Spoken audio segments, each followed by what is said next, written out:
another episode of Proficiency Bonus and our Tomb of Annihilation stream for you. Picking up, hope everyone's had a wonderful holiday and a happy new year.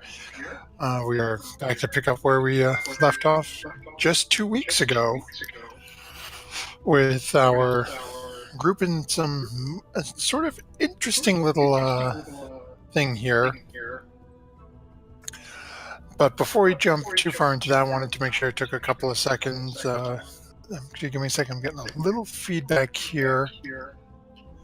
Looks like it's coming from Lennon's mic. Give me a second. Okay. Jumped over trying to get set up. So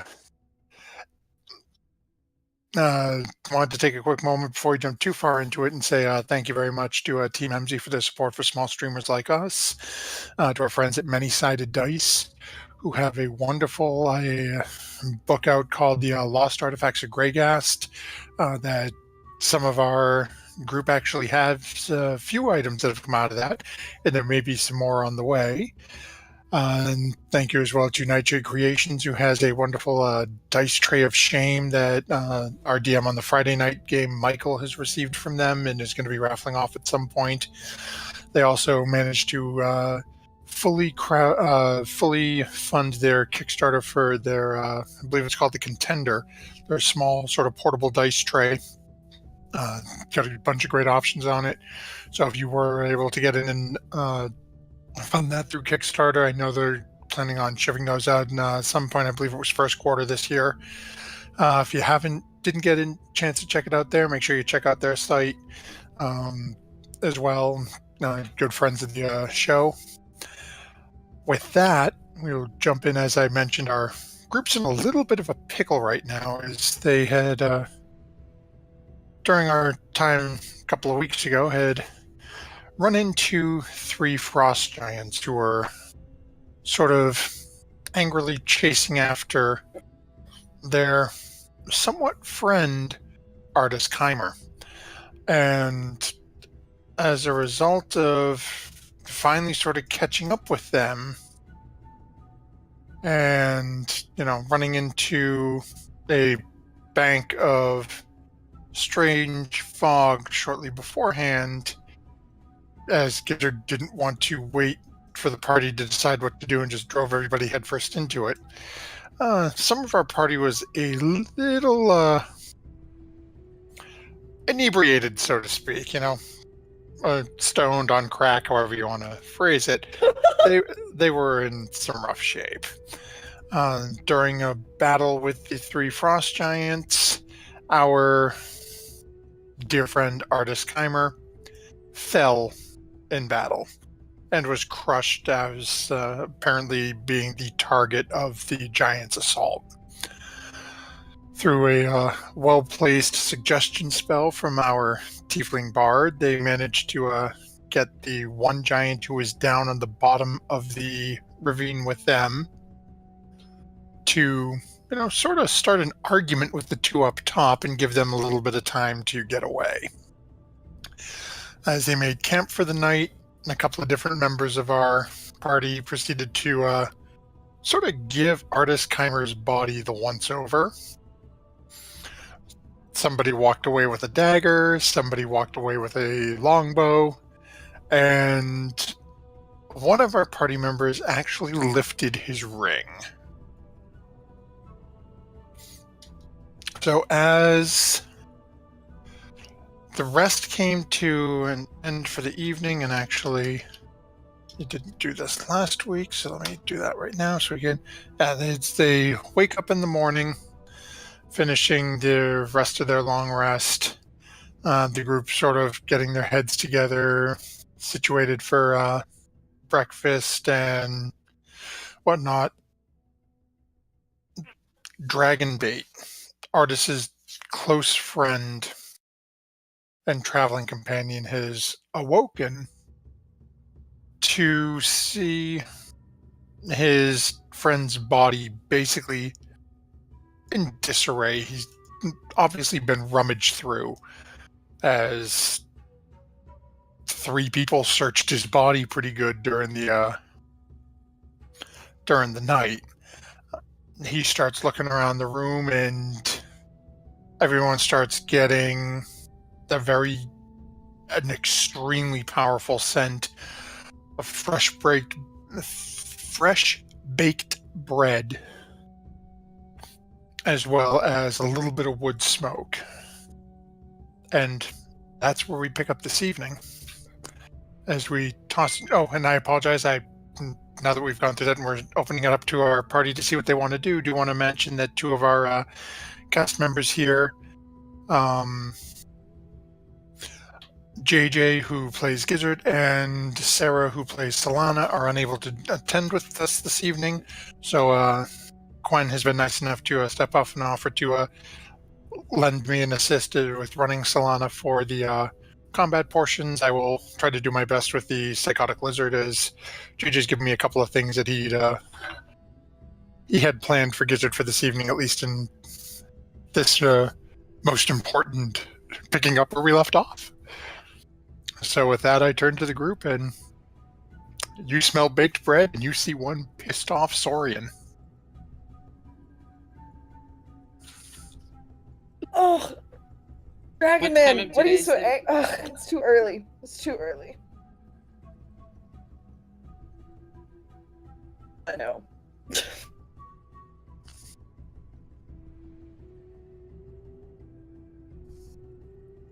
Is he like doing anything? Like, is he like, what is he doing? Yeah, is he just like standing there? What's going on? So as he's come to and he's seen the disarray in Artis's body, he's sort of standing there in a very, I don't want to say an aggressive stance, but you can definitely see, 1 foot forward, prepared. He looks guarded and he looks pissed. Okay, did I see him like look at the body? It's pretty obvious. He woke up, and again, much like he had been dealing with during the travels, that was his main focus. This was his close friend. Okay, well, I'm gonna walk over to him and pat him on the back and kind of rub his shoulder a little bit and be like, I know, dude, we've lost people before. It can be a pretty tough deal, but one day we'll find happiness again. It's okay, Dragon. Okay. Okay, go ahead and make a persuasion check.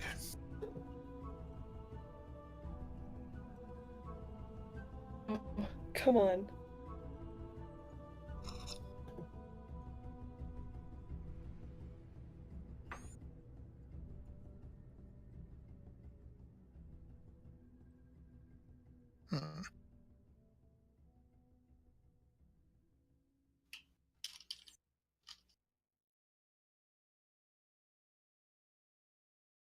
Hey, there we go.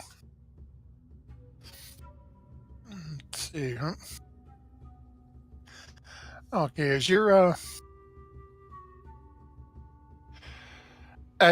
talking with Dragonbait, he is you notice the wood smoke scent is not alleviating at all. But you do notice the baked bread odor it's not gone, but it has lessened a little bit. You see his stances, he doesn't look quite as aggressive as he did a moment ago. Okay. Well, that's it, my boy. That's it. That's right. Okay, why don't we get some breakfast on? Solana, where is that breakfast? How about it? I'm hungry too. I think that's all me and this big old boy need is a little bit of breakfast. I imagine that Solana would kind of do her best to keep a happy face on, and will try and get some of those good berries that go in. Yeah. you guys have the good berries that you can make, and you guys also have a rather large quantity of meat you've been carrying with you from that giant crocodile a couple of days ago. So as she gets some of the good berries together, gets some of the crocodile jerky that she had made, you guys sort of sit down and start eating.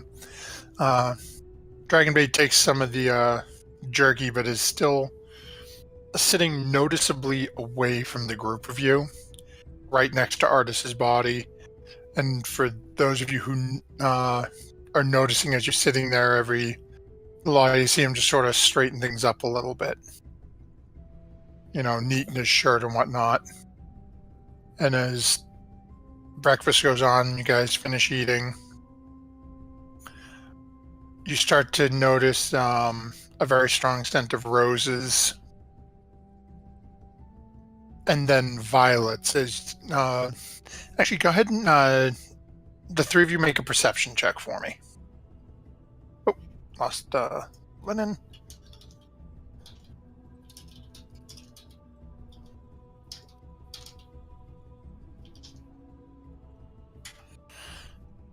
And actually, oh wow, okay, you definitely notice it. Definitely does not. And actually, I'm going to use my survival macro for Solana because it is a wisdom as well. Oh, well, Quen doesn't know. Yeah, it looks like Dave is going to be the only one who notices this unless Solana does something incredible. Come on, there we are. Okay. Oh, yeah, so Dave, you are the only one who notices this at first as you are eating. As Dragonbait literally looks like he's starting to have a minor panic attack. As you notice him checking Artis's hands. Nobody else notices that. Hey, Quinn, Devanate, I guess I'm sitting next to you guys. I'm whispering? He's freaking out. Okay, he's freaking out over there. Look, like he's freaking out. I noticed this, but I'm telling you right now. Because it's weirding me out. That being said, everyone is now aware. Yeah, Devanate will look over and see that Dragonbait is checking Artis's hands, but not say anything about it. Okay. Like, should I go over there, or like is he gonna freak out? Because I mean, I don't know. He's been cool, but he doesn't talk, and I don't get him. And he's freaking me out. So should I do anything, or should we just? With that, as you're telling this group of you, you're all having this sort of hushed conversation. Gizzard looks over at you. Why can we not eat him? He looks like he would be good. The big boy? Alive. Yes. Good meat. I'm not... Probably great. We're gonna quiet down a little bit though, if we suggest that. And secondly, he's still alive right now. Big. And he doesn't talk. All I know about is talking. And the smell thing, it weirds me out, and I'm just getting really, really bad vibes. Like, honestly, well, okay, how about this? Gizzard? Similar, right? You and Big Dragon Barn?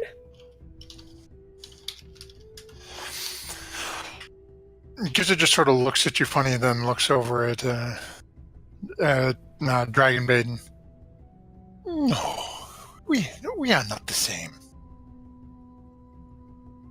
Fair. Ah, shit. Is he still, kind of petering around the guy's hands? He's sort of looking now, checking pockets. He's obviously looking for something. Did we get raided last night? Because, guys, I don't remember anything. What happened, but, did we get raided? Gwen will pipe up and he'll say that, remember, we were attacked Is that a by silent that yes? group of people. Those natives. Oh boy, okay, so Individuals that were just apparently I'm passing gonna by go check on my innocently. things. Somebody got stolen from me, so I'm gonna go check on my stuff and also have a mild panic attack.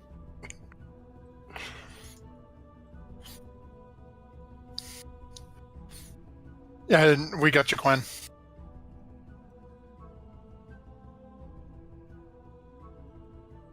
Okay, hold on, sorry, I guess we're having my technology. Lennon, can you hear me? Yes, can you hear me? Yeah, I can hear you loud and clear. Dave, you can't hear Lennon? Interesting. Huh. No, I can't. Oh, okay, Kaplan, are you here? I am here. Can you hear can you hear Lennon and Dave? I can, yeah. Okay. So, See if that helps. okay, Dave's gonna reset Lennon, see if that helps, because everyone else can hear you except for Dave. Weird. Okay. Yeah. I think right now, because Quen is rather feeling very peppy today because it's springtime in the air. I think he would try. Well, I mean, he remembers the fight with the local individuals. But he doesn't know if he's gonna try and like deceive this person or not as to what happened. So he doesn't know that yet. What he wants to do. I think that right now he will try and comfort Dragonbait. We'll try and like console him and try and ask him what's wrong. Okay, and so as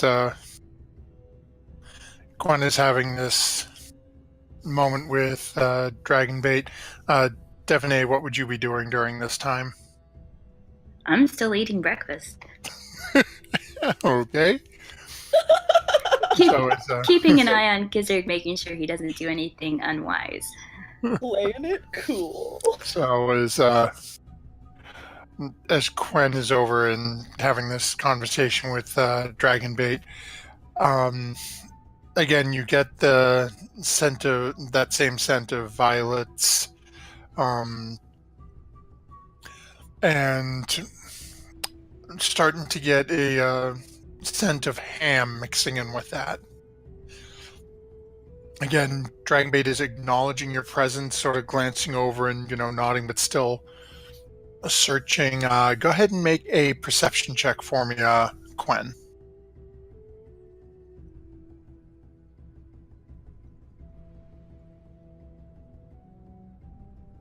Okay, as you're watching Dragonbait doing this and rummaging through, your eyes are immediately drawn to Artis's hands, and you notice his ring is missing.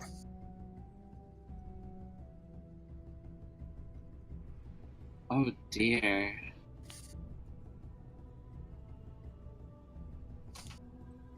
Is there any way you can...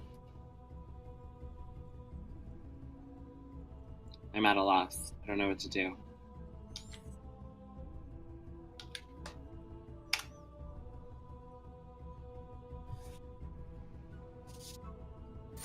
So is I'm gonna kneel down to him and I'm gonna say, we shouldn't stay here for very long. We should try and get going as soon as possible and give him the resting place he deserves.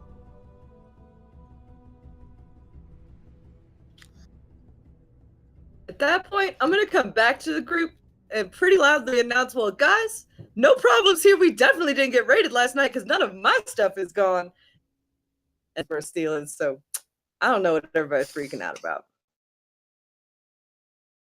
Maybe you just didn't have anything worth taking. Now, okay. I got some good stuff. Don't make that joke again. So Quinn, as you say that to Dragonbait, and you guys hear in Melek with stating that out, Dragonbait just sort of looks at you, gives one curt nod, and then bends over, picks up the corpse of Artis, and just looks at you expectantly. Come on, then. We should go post haste. And Quinn will call out to everybody to, come on, hurry up, we have to leave now. Anyways, okay, sure. Again, don't know what the fuss is about, but I'm on board. Let's do it. I feel great today. I agree that we should get going, but I'm not sure where all this urgency is coming from. But sure, let's go. Okay, so as you guys get ready to head out, who are you having take navigational duties today? Oh my god, both of our navigators are out. Yeah, but we have the ability I can to have roll. Solana roll for it. Just absolutely. Okay. Go ahead and make that roll for us. Oh, you rolled better than Solana does for it. Oh, yeah. Okay. Sees through everything. So, are you? What sort of speed is Solana having you guys go at? The same normal pace? Well, what's the weather like today? Average. We'll call it average jungle weather. It's a light, occasional, like misty rain. For the most part, it's clear, warm. Visibility's good for the jungle. Okay. Well, yeah, we should go, at a regular pace. Okay. Now, from a couple of weeks ago, you guys were heading along. Well, you're now basically 200 feet down in this sort of cavernous ravine from where you had to jump down at Atazcahakla, and you started following it along north.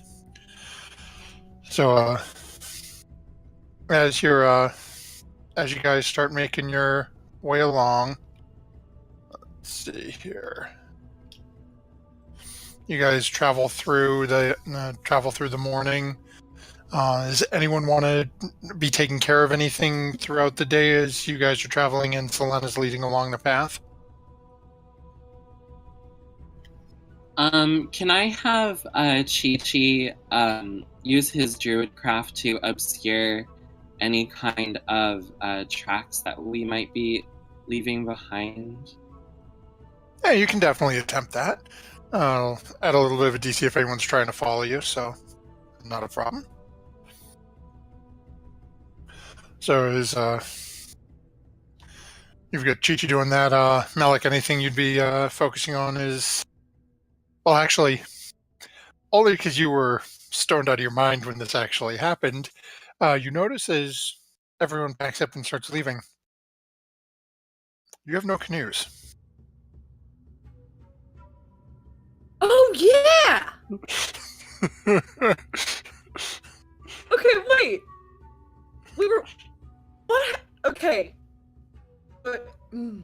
Okay. I'm assuming that, like, in the formation, I'm somewhere in the middle.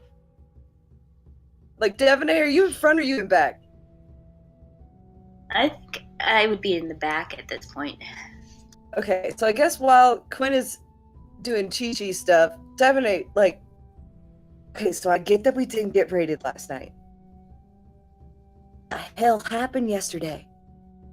And why don't I remember anything? What is I'm genuinely giggly, but, like, what is going on? Well, there was some mist, and everybody got affected a little bit by it. For example, I got knocked straight out. And you just sort of went crazy for a little while. What do you mean crazy? Like, I know, what did I do? well, I'm not sure I should tell you. You might get embarrassed. No, okay, now you definitely have to tell me. Maybe not right now. Anyway, we came to this ravine, and we were trying to figure out how to get down when 3 frost giants appeared, and... This is... What? And we all sort of jumped off the cliff, and the frost giants killed the artists, and we managed to get away. Oh my And god! a short story. Yeah, it didn't go that well. Oh shit. Okay, because I thought, oh no. Okay, see, that's why I was clarifying with Gizzard about which one he wanted to eat. Because if he said the dead guy, I was gonna be like, go for it. I didn't know that was Richolas. My bad. Yeah, he's pretty smashed up. How did we get away from the frost giants? I believe you charmed one of them, actually, despite being half crazy. Oh my god. Amazing. Amazing. Okay, so then what happened to the boats? We left them at the top. Why did we do that? There were 3 frost giants. I guess I can't have my cake and eat it too. Save the day, but no boats, I guess. Would you carry me? No. I did save your life. No. Okay, well, maybe next time. Okay, well, I'm gonna ask you later. Yeah, maybe when we have more time, I can explain things better. Okay. But right now we are walking quickly, well, moving quickly because we don't want the frost giants to come after us. Yeah, and honestly, now that we've been walking so much, I'm getting really tired and I'm tired of talking, so. But thank you. No problem.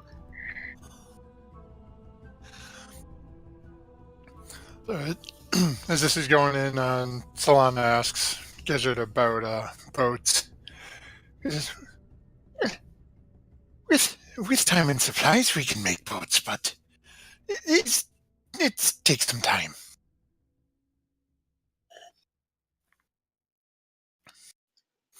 Me substituting for Solana.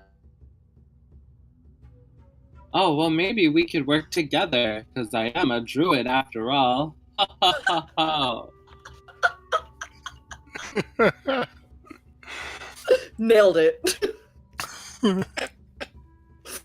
So as the two of them have that conversation, decide they'll see if they can give it a shot, see what happens at next time you guys set up to take a rest and see if they can find a way to work something out. You guys continue to make your way through the forest for the rest of the day's journey. You don't notice you don't hear the wolves howling like you've had the previous day. You don't hear the footfalls behind you. Overall, other than the slightly mopey Soriel following behind. Well, not really behind, is Chi-Chi's tail end, trying to obscure as much of the tracks as possible. You guys managed to travel throughout the day, make your way through, and it's getting to be about, I'll say shortly after dusk. Sun's starting to creep down. It's a little earlier than you'd normally stop, as you guys are 250 feet lower than like 200 feet lower than you normally are. So it's getting darker a little quicker. You guys can either keep pushing on, or you can make camp. What does the group want to do?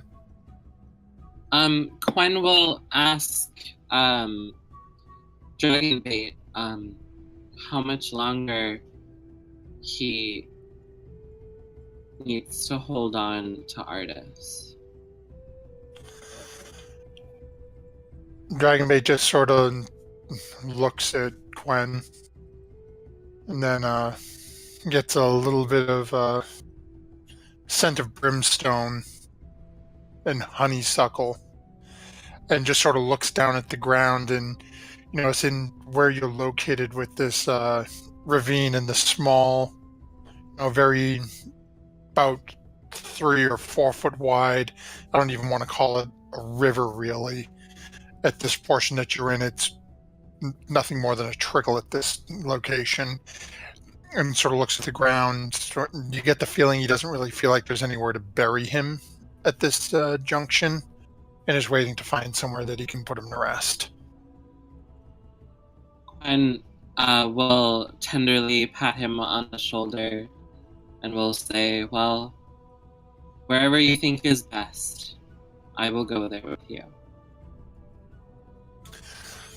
You get a little bit of scent of wood smoke and a little bit of lemon mixed in, and then starts to be overtaken by roses once more. So as you guys start setting up camp for the evening, everyone's pulling together. Solana does her bit, as she always does, getting food ready for everyone. How do you guys want to handle watches for the night? Devaney will take last watch. Okay, we'll say Solana will volunteer to take first and second like she normally does. Anyone volunteering for third? Alex gonna bow out. Even though he was feeling pretty peppy in the morning, he's like definitely hitting a crash. So he's gonna go to sleep. One will take third. Okay. So I'm going to need, what's what I'm looking for? Perception checks from Devaney and Quen. And I will take care of rolling Solana's real quick. I've got a cheating macro, and holy Devaney! Okay. So,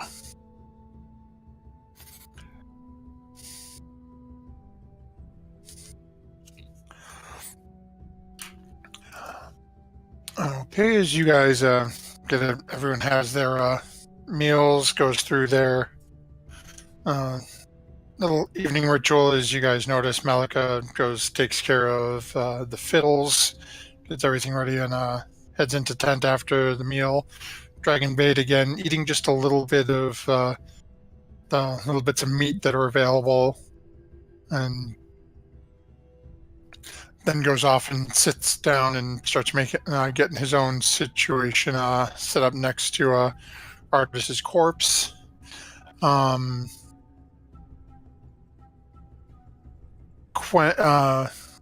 Actually, let's see. Yeah, so I didn't roll anything for her, so we're just going to skip over Solana's watch as her watch goes through.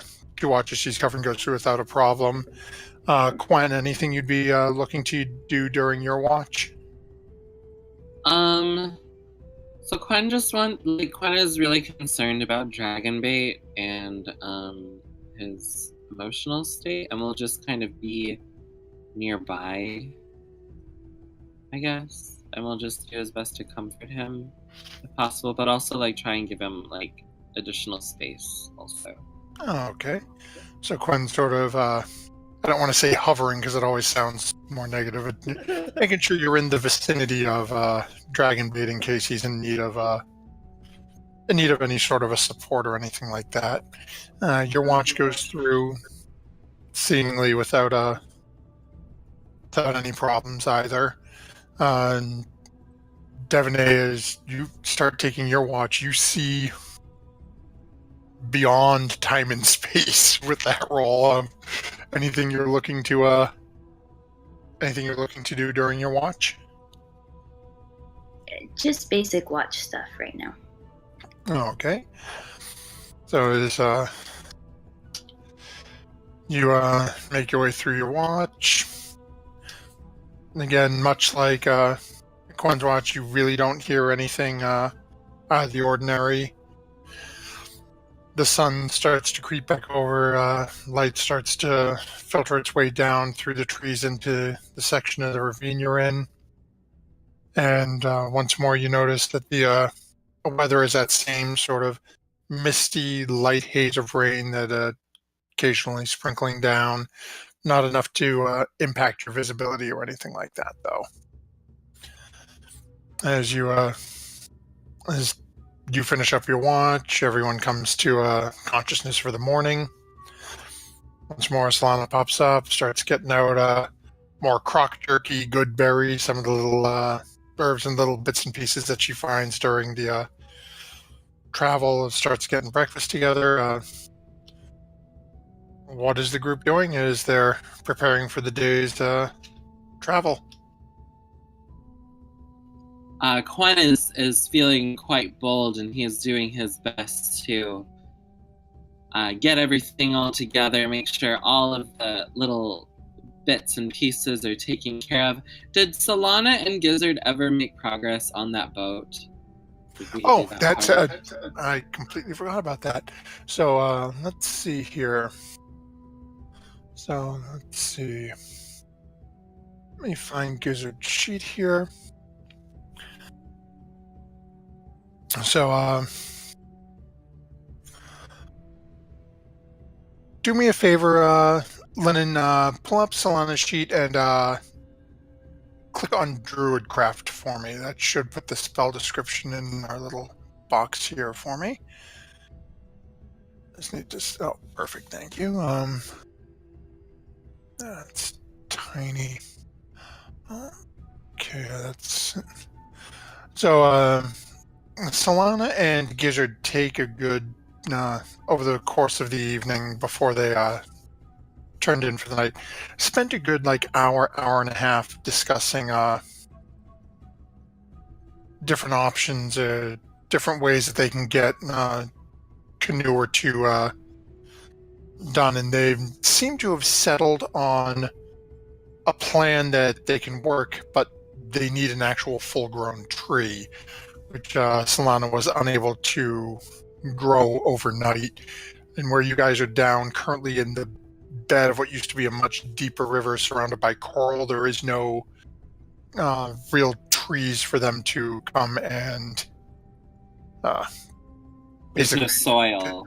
There's no soil. There's nowhere for them to get a tree to work with. They do have a plan in place, so once you guys make your way out and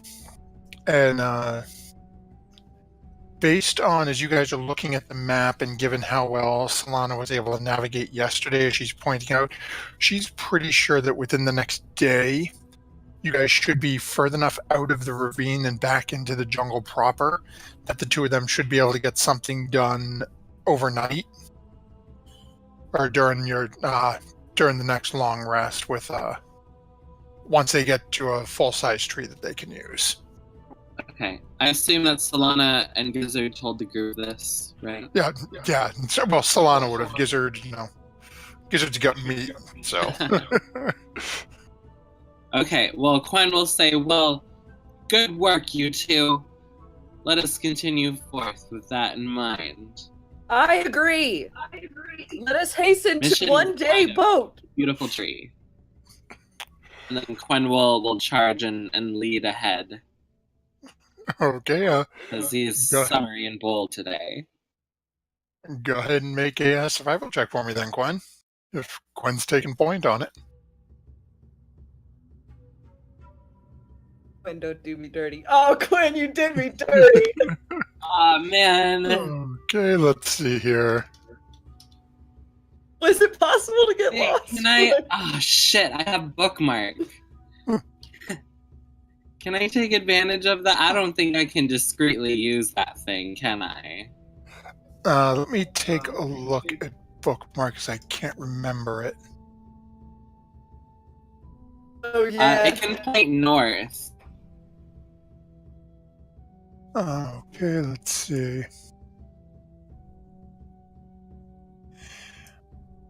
So let's see here. Let's see what happened. Give me a second here. Come on. Oh, there we go. Okay.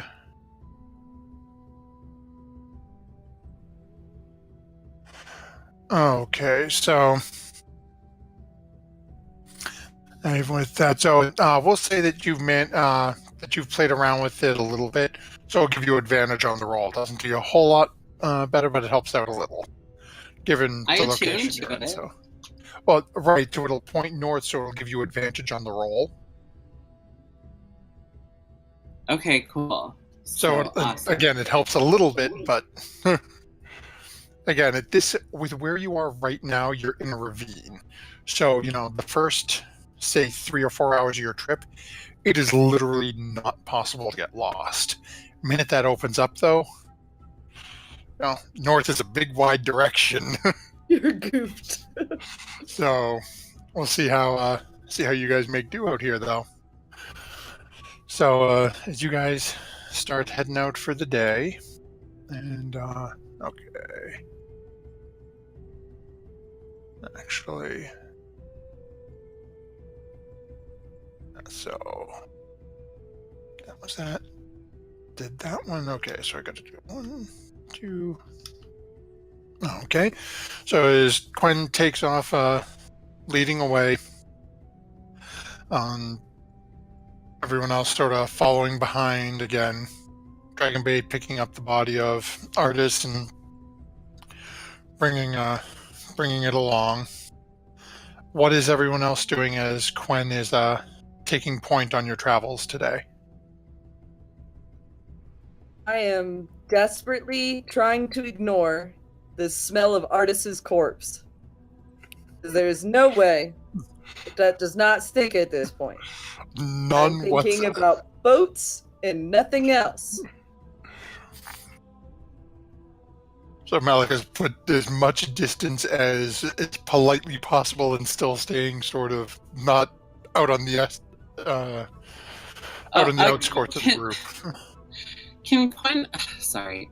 Can I retroactively say that I've been using repose on his corpse the past few days? I definitely have that. But it's up to you. Okay.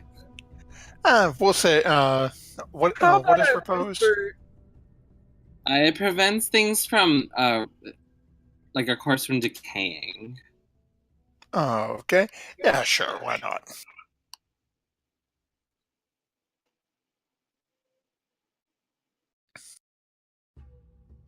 So as okay,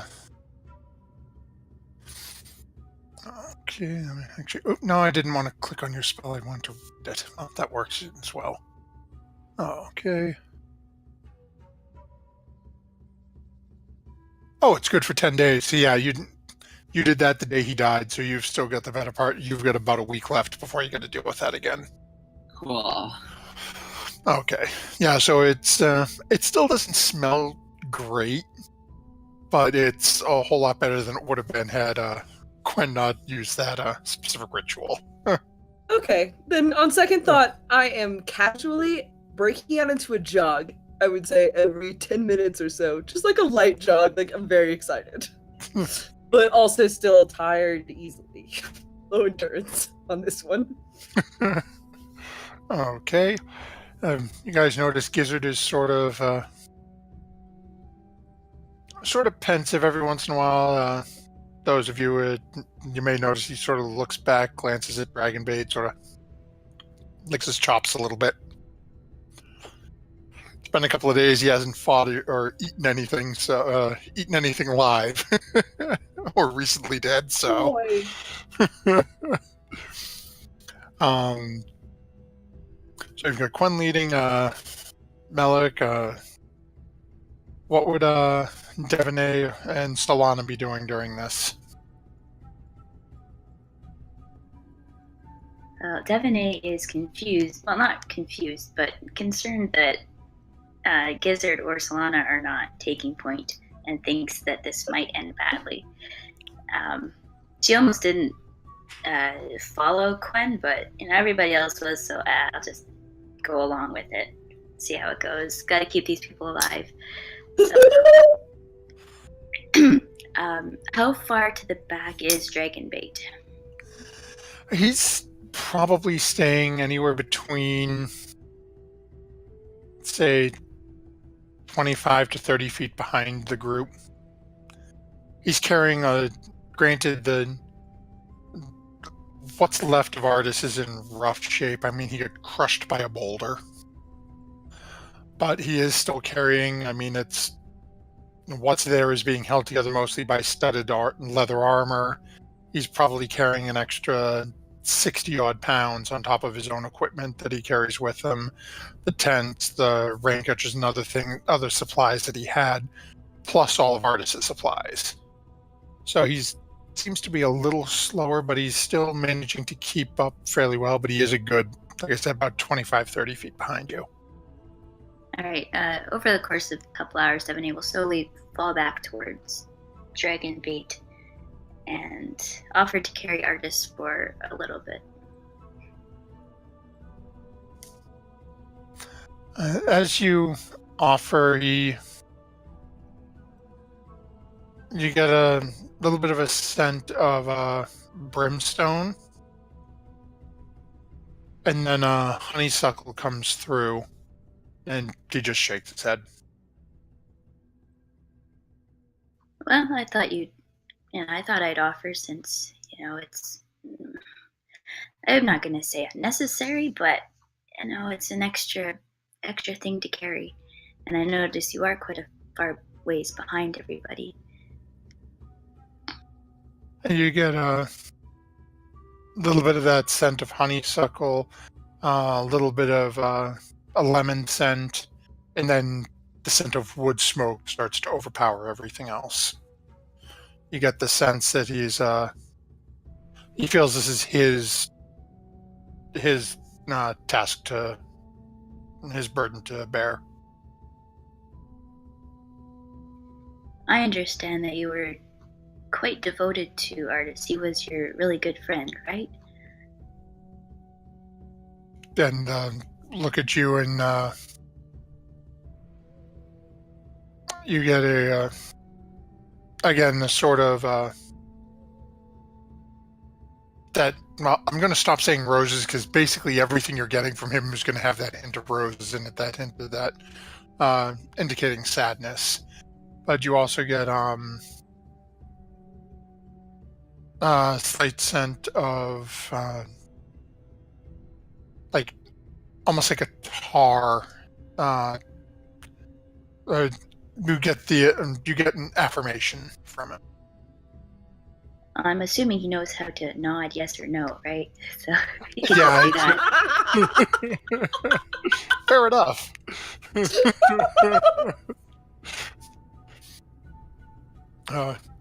He just gives you the positive, yes. All right. So then, Devine will say, a couple days ago, you were concerned that several of Artis's belongings were missing? Again, the affirmative. You get a nod from him. And you seemed concerned there was, his ring was missing. And I know about the ring and what it is.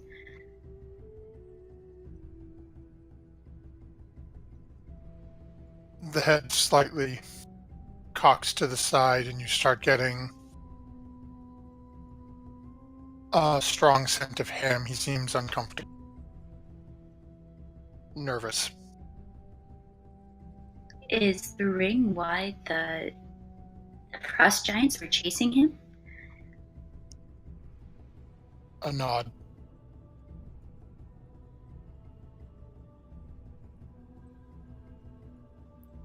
Please don't be angry, but I have the ring in my pocket. And if you want it back, I will give it to you.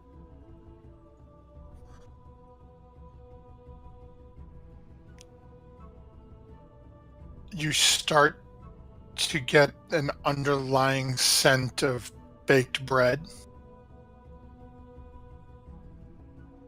The face tightens and he nods, and one hand comes out. I will reach into my pocket and give it to him.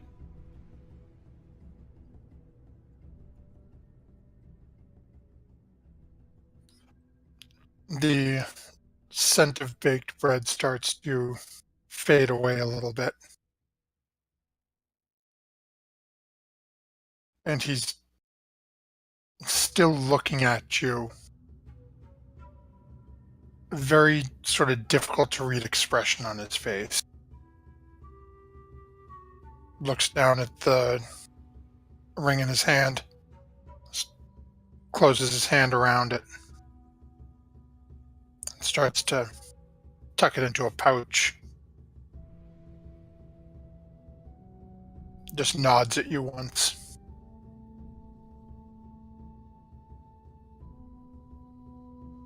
I'm glad that I can be of help, and I hope that the frost giants don't catch up with you. And if they do while you're in our company, I'm sure that we will defend you as best we can, even if the rest of the party doesn't know why they're here.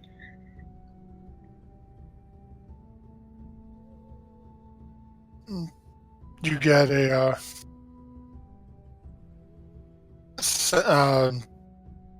that same order for slight concern for you, but also lemon, almost like a pleased or slightly more comfortable attitude coming from him as he nods once more.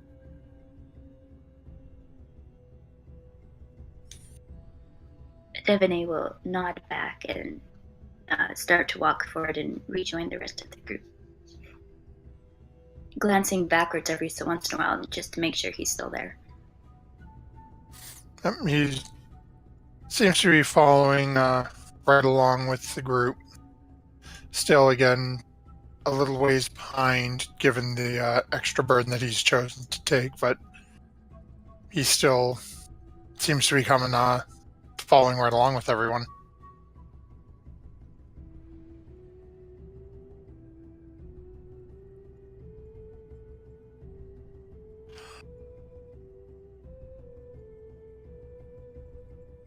And as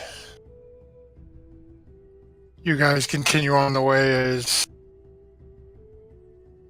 everyone else has no idea what just went down between the two of them. As you guys continue along your way,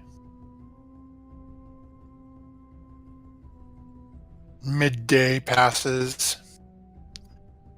it starts to get early afternoon, and Quen, you notice that shortly after midday, the peaks on the side of the cavern walls start to meander down towards the ground.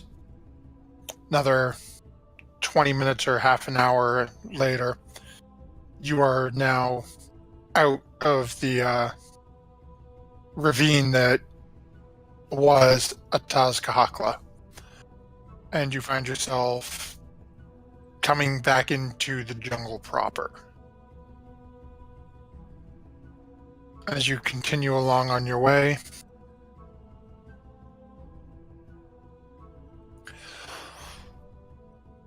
you notice gets to be about shortly after dinner time. Sun starts to creep down, and you start hearing from Solana and Gizzard that they're trying to convince you to make camp a little earlier, as they think they found a couple of decent trees that if they get a jump on it, they may be able to do something with. Then you hear Melik slowly but quietly start saying, boat, boat, boat, boat, boat, boat, boat, boat, And we'll go! boom forth and we'll say, yes, this will be an excellent place to find camp. Good work, comrades. And we're going to work on your leader voice, but I appreciate the enthusiasm. Yes, Melik, you would make a fine right hand. Okay, awesome. I'm going to go work on the boats. Now. So as you guys start getting a camp set up, your normal chef has wandered off with Gizzard to start cutting down a tree and getting to work on the canoe for the evening. What is everyone else doing as we get prepared to start your long rest? And who is taking watches this evening, as Solana and Gizzard are pretty much off the table, as they're going to be working on a canoe for a good portion of the evening? Quen will take first Melik and will take a last watch. Also, we gotta figure out who's gonna cook tonight. This is the greatest decision we'll ever make. Devaney pulls out some of her crocodile jerky and just starts chewing on it. Dinner's done for me. Okay, Quinn. I need my regular party buddy Quinn back for just a second. Dang it. As we have technical difficulties, and Quinn just vanishes. Darn.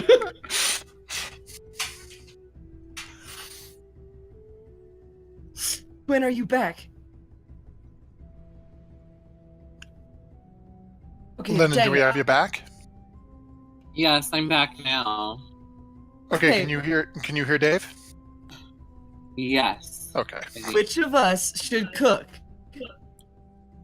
Oh, Lennon, while is comfortable with cooking, does not feel like cooking this evening in particular. Okay, well, help a right hand out? I'll cook if you help.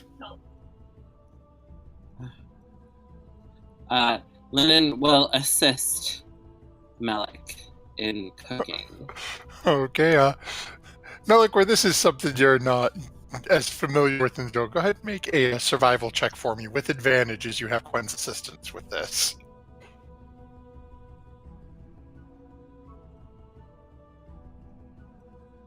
Okay.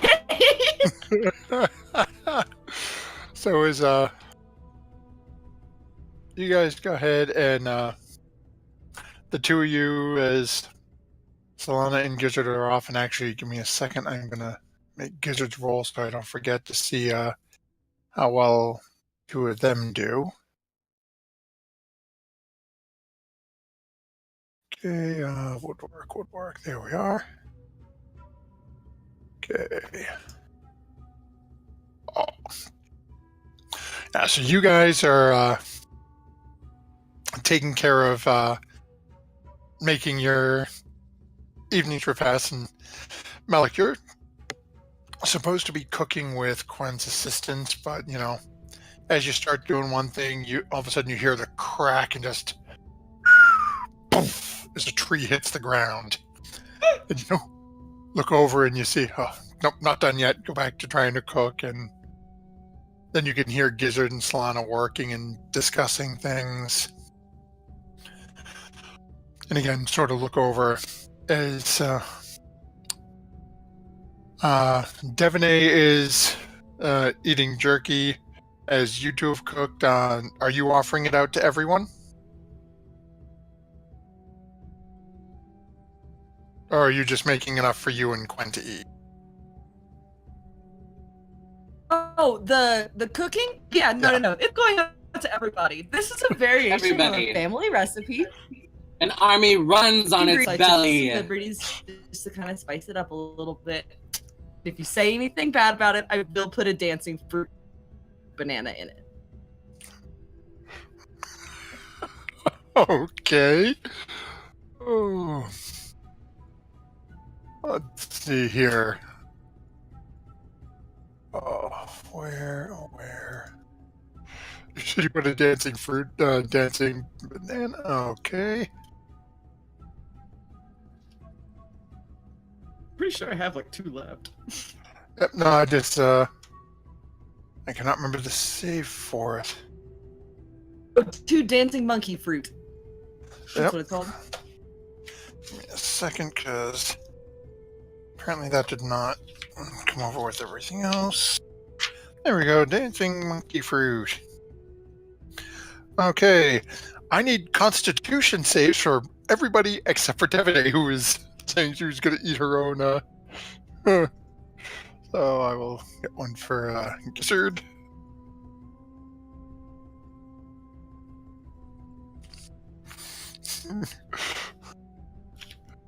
Okay. Actually, it looks like Quinn is having some minor anxious issues, so I'm going to grab Solana's sheet here. Quinn, if you're back with us, I need a dex save from you.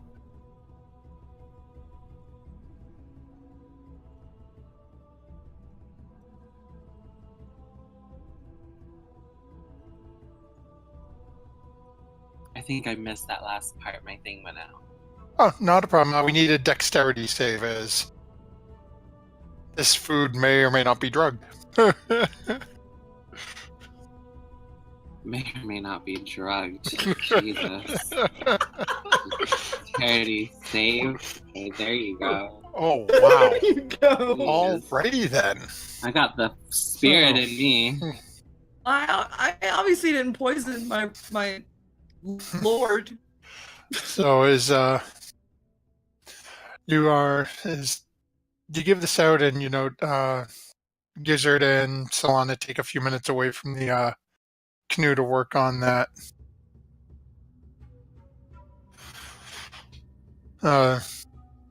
Malik, you're really not a fan of the way this tastes. And I always say because you rolled a Constitution check too. Something's a little off on this for you. You really think Solana might have? You'd say Solana threw one of those nuts that she put in the last batch of sangria you really didn't like in, but she's been over at working on the canoe all, so it's not that. Just something. It's got that same flavor. I only know traditional tiefling recipes, and they just don't have the kind of, I don't know, whatever tieflings eat out here. And as you're thinking this, all of a sudden you watch as Gizzard all of a sudden drops his utensils and starts madly dancing away.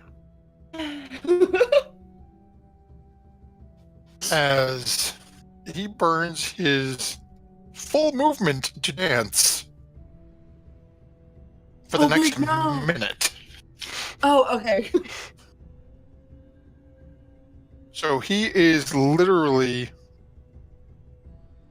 basically picture the cross between the Three Stooges, like picture Curly from the Three Stooges and doing the Stooges dance and then trying to do the worm at the same time.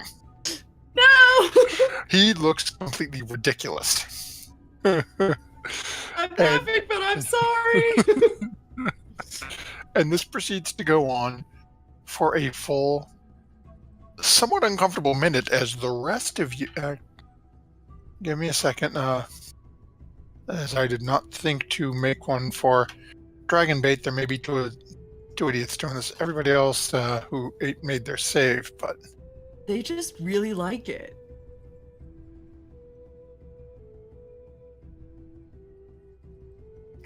It's the two bloody lizards. So the two of them, as you are all eating one of this fire, Three Stooges doing the worm. I really like it. That is so nice. Come on, Malik, let us play. Yeah. Playing music while they're dancing. Oh, sick. Hopefully.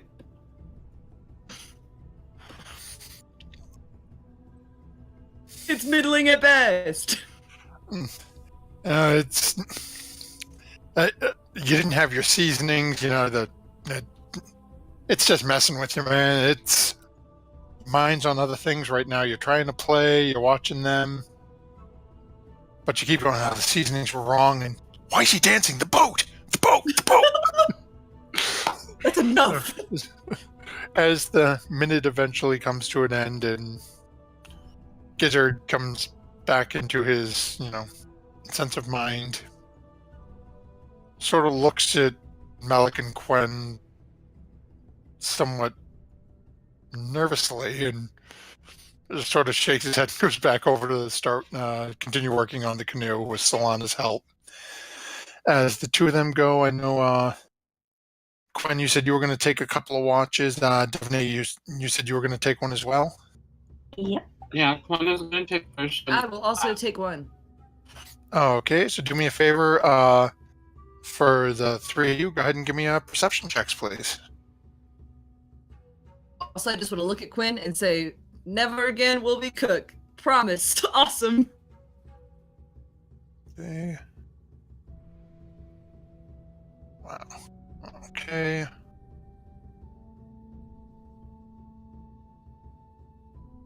Done. So as you guys proceed to set up your watches for the evening, through everything, for the sake of brevity, their roles, they're literally all three of you going through the 4 watches, don't hear anything. The first couple of watches, all you really hear are the Gizzard and Solana working on the canoe. As they finish up and proceed to turn in for the evening, you guys start to come to in the morning to a deluge of heavy pouring rain. Not only did the food I make last night give me some serious bathroom emergencies, but now it is raining. Fabulous. Quinn thinks that we should stay here for the day. That we shouldn't press the storm. It's such a beautiful day here. Come, we can have a party right here. We need a break. After all, we deserve it. And we should celebrate the life of artists while we can before we, say goodbye forever. Dragonbait, are you ready to do that, or do you want to keep going? Dragonbait will look at you and sort of, with a defeated, almost melancholy expression to his actions, give a slight nod. Quinn will pick up on this and we'll come up to him and we'll say, there, friend. It's all right. We've done what we can. This is what he would have wanted. He wouldn't have wanted us to carry his body around for this long, anyways. I want to have a spell that can build me a house. I'm tired. There's a boat. You could hide underneath the boat. As you guys proceed to look at this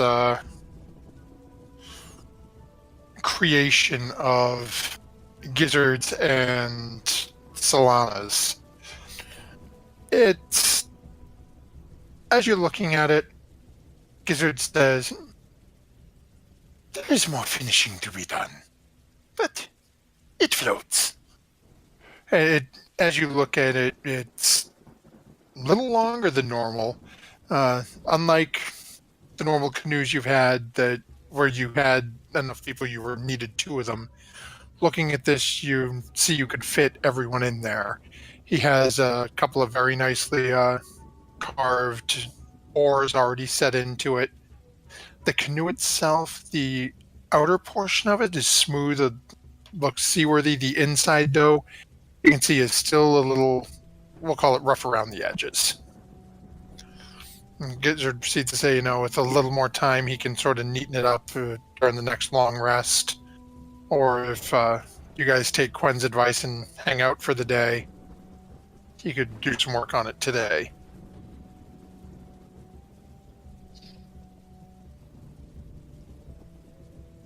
I like both ideas. The one being Gizzard being able to finish working on it, and the other being me in the boat with it upside down. Tough one for me. How long do y'all think this rain's gonna last? I'm pretty sure you also have a tent. Doesn't your tent keep out the rain? What have a tent? And yes, Digitio, there are cup holders in the canoe. They're a little shaky at the moment. It seems like Gizzard needs a little help from Melik or Quinn, as they're a little more familiar with the cups. It's large ices. It's the only cost-effective way to get them. Okay, well, Melik is just gonna find somewhere dry. Not the boat, I guess. Gizzard can finish it. If I have a tent, fabulous. That's where I'm at. But dry? Okay, so as you guys start sounds like, is everyone in agreement? You guys are setting up, gonna basically ride out the storm here? Yes. Yeah, for today. Okay. So as you guys are, well, not even breaking up camp, rain's coming down, you all take a few extra minutes, set up your rain catchers to take advantage of the additional rainfall to replenish some of your supplies of water. And Devaney, Dragonbait approaches you with Artis's body and sort of looks at you in a head slightly cocked sideways, sort of questioning face. Then just looks down at the body and back up at you, and so like you get the impression he's asking you for help. Yeah, I could help you dig a hole. I'm not sure if anybody else will help, but I will.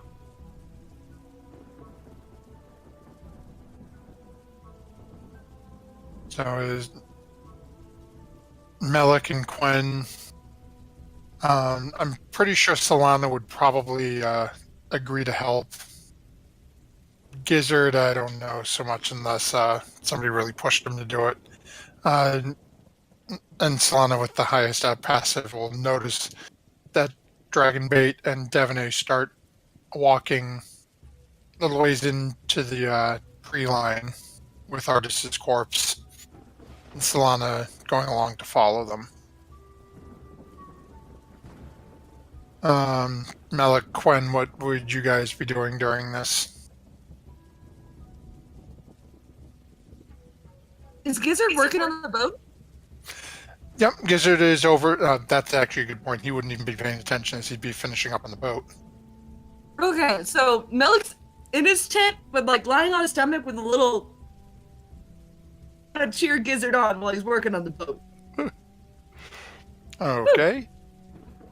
Quen is busy writing a eulogy for artist Simber, while also taking a little bit of swig of wine from the alchemy jug that he spirited away from the eyes of Gizzard. Whilst he does that. Wants to get into the mood of it, wants to really get it all out there. And as I have to say, the alchemy jug gets used more when JJ's not here. He's the one who found it. He's the one who has it. It's in his possession, and yet it's used most when he's not around. JJ, if you're watching this stream, fix that. Well, I don't know. Every time that Quen is like in autumn season, he like wants to get drunk and party, but he's gonna get drunk and write a really fucking great ass eulogy about our friend our December. So as you're working on that and taking a couple of drinks out of the alchemy jug, and Devaney, you and Dragonbait and Solana start making your way off into the area in the jungle a little ways, and find a spot under a couple of nice little trees. Rain's not falling quite as heavy here. The ground, while wet, isn't quite as soupy as everyone else is. And the three of you start to dig down into the ground a little ways. It takes you about half an hour, maybe 45 minutes to get the hole down deep enough where you're comfortable, where Dragonbait is comfortable to lay him to rest. As you guys finish digging the hole, dragon bait is taking off the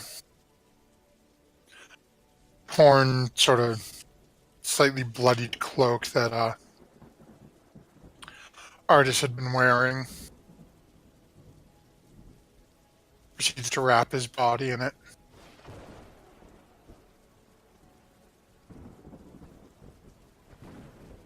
Picks up his body, and at this point you can, even with the rain falling, and you can see moisture on Dragonbait's face. An incredibly strong scent of roses showing his sadness. Dragonbait comes over to the hole, steps down, and lays Artis's body into the hole the three of you have dug. As he steps back out, looks down at Artis's body wrapped in a shroud made out of his cloak. He looks over at you, Devaney, and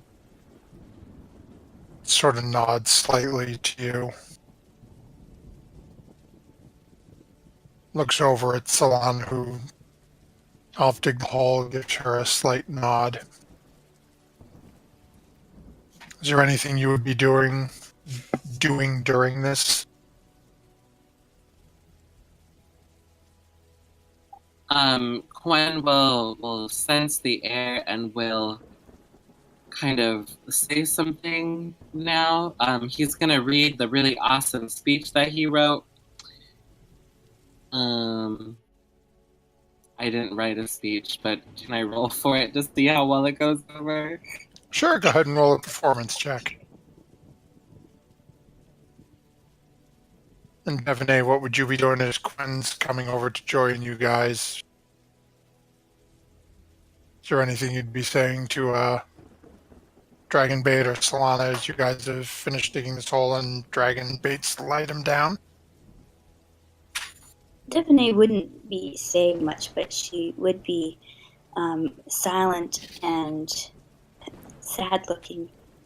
Not one for lots of speeches and words. She believes in actions more than words. So yeah, she'd just be standing by the side and keeping watch. Okay. So as that happens, and Solana, being the slightly socially awkward as she is, goes to say a couple of words and sort of stumbles, and at that point, Quen has now joined your small gathering under the tree where Artis has been laid to rest, and spends a good about 10 minutes talking about Artis, from what your group has learned of him through these basically about a week, almost 2 weeks that you guys have traveled with him. Hadn't been a whole lot of time to get to know him. That you knew about his goals to find his way to the Oracle, find a way to get his family back from wherever that city went to. And how he agreed to help you with your goals.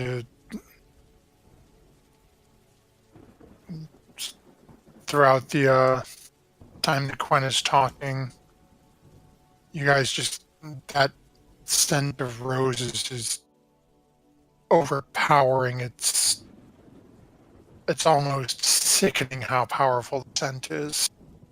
As you watch as Dragonbait is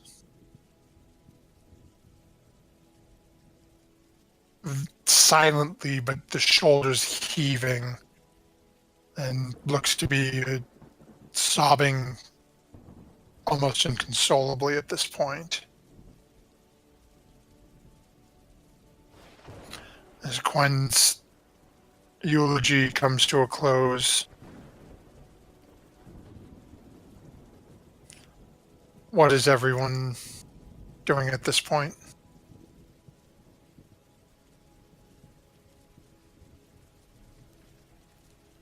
Quinn invites other people to come up and say something that they would like to say. And if no one comes forward, he says that's okay. And then he just embellishes a little bit more and then closes it out again. And I don't think Solana would step forward. And Devine, you said just more actions, not speaking. That's right. So Dragon Bait isn't vocal at all. So as you put the offer out there, you notice nobody appears to step forward.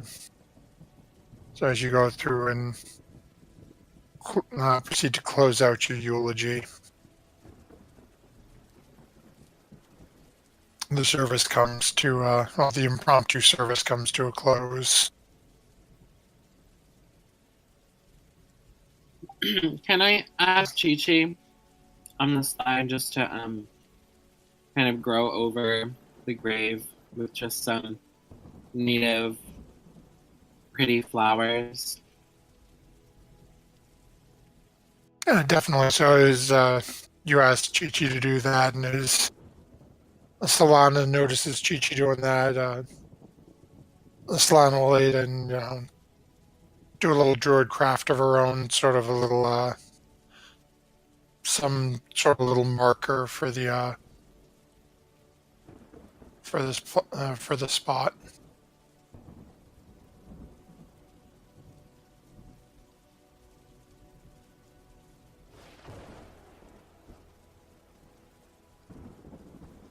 And as this happens, you see Dragonbait sort of stands for a couple of moments and then drops to his knees in front of the plot. And just sort of holds one hand up towards the couple of you that are there. You get the impression he's asking for a little bit of time to himself. One complies and then kind of ushers the other folks away. Divine doesn't get ushered. She leaves on her own accord. So as Quinn sort of, aids Solana in walking away, a decent point, and Devon is taking the exiting of her own accord as well.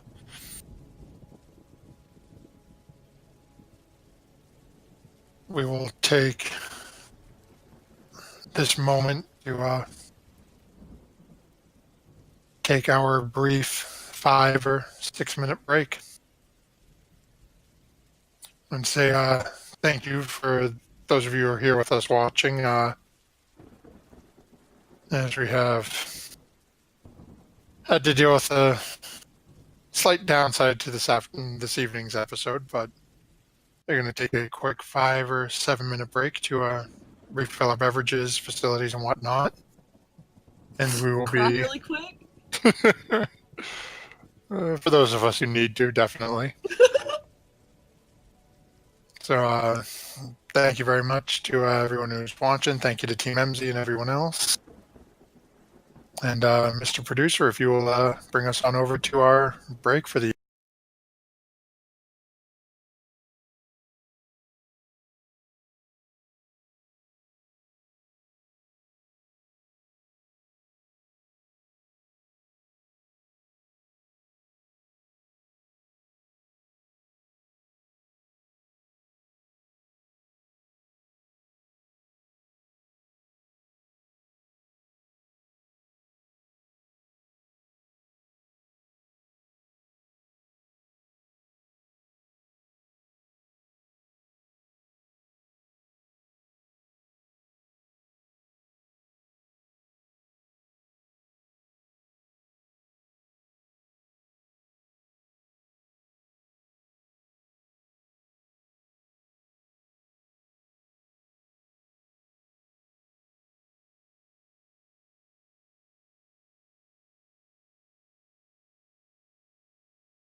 Thank you very much, and welcome back as we return from our brief break here. As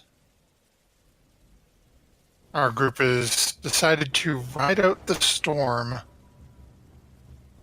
and spend the day just giving Gizzard time to finish working on their canoe and deal with the surrounding areas and have a somewhat impromptu service for the late artist Keimer, as our artist has been left to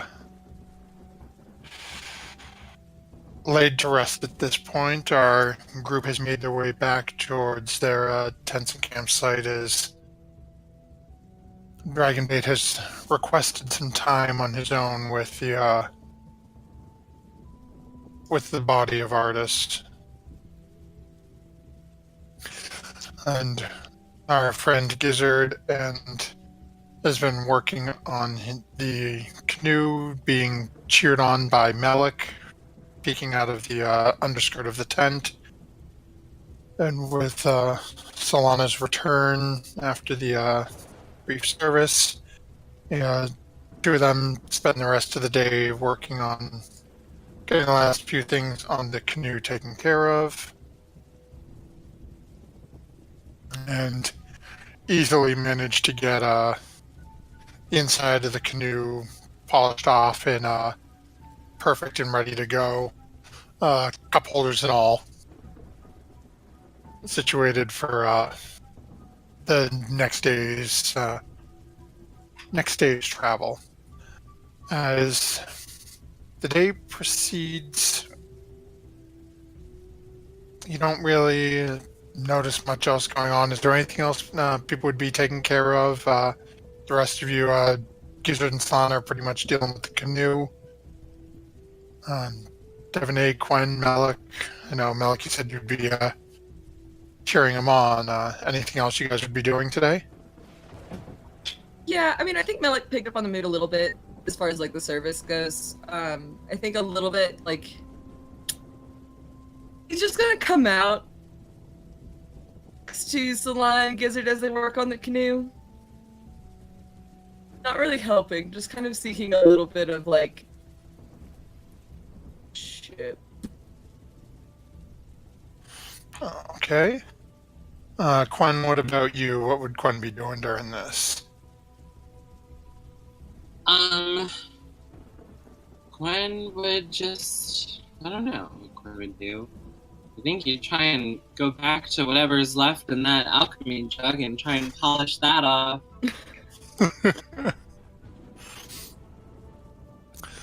So is Gwen's going back to day drinking whatever remnants are in the alchemy jug. Devaney, as you walked off on your own after the service, what would you be working on at this point? Devaney would be sort of in the middle of all the activity, keeping an eye on what's going on with the canoe and keeping an eye on Quen and glancing back every so often to where she left Dragonbait and making sure it didn't take too long to come back. At least, come back in time for dinner, that sort of thing. Okay, go ahead, do me a favor, go ahead and make a perception check for me.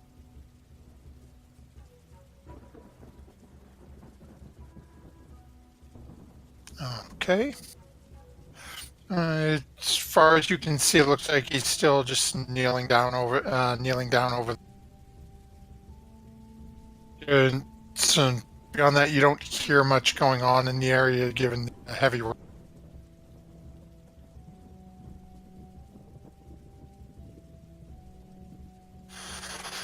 As eventually the day starts to, the light starts to dim. You guys get dinner situated. Solana comes over and takes over cooking duties from Melik and Quen after the showing from yesterday. You guys get that taken care of. The canoe's ready to go for tomorrow. And becomes time for you guys to set up watches for the evening. As per usual, Solana volunteers to take the first two. I'll stick Gizzard with a watch, as he hasn't had one as of yet. Anyone Now else? we'll ask Gizzard if he wants to take a watch together.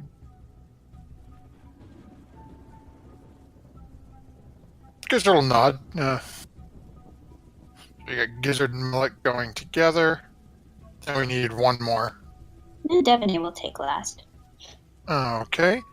So, do me a favor, Lennon, if you can roll me 2 perception checks for Solana. I'll grab Gizzard, and then Malik and Devaney, I need one from each of you as well.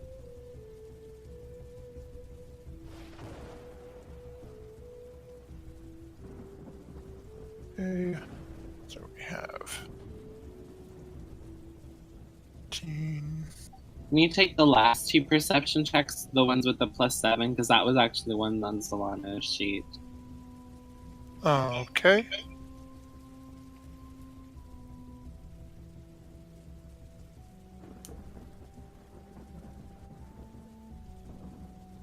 Talk about actually rolling high one night. So is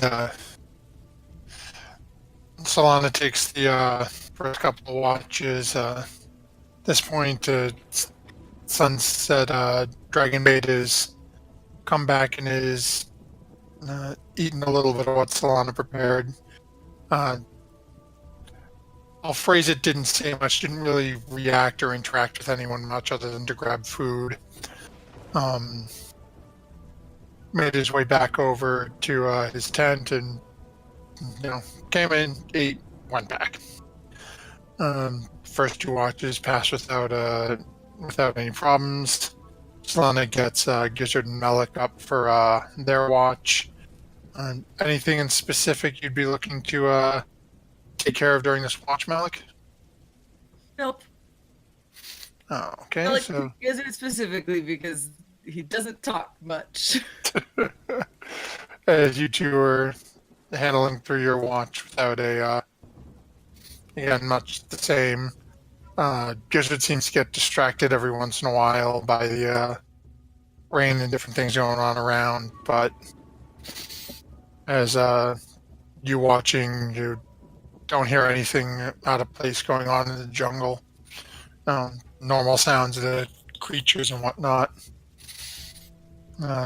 Your watch comes to a close. You guys get Devaney up to take over for her watch.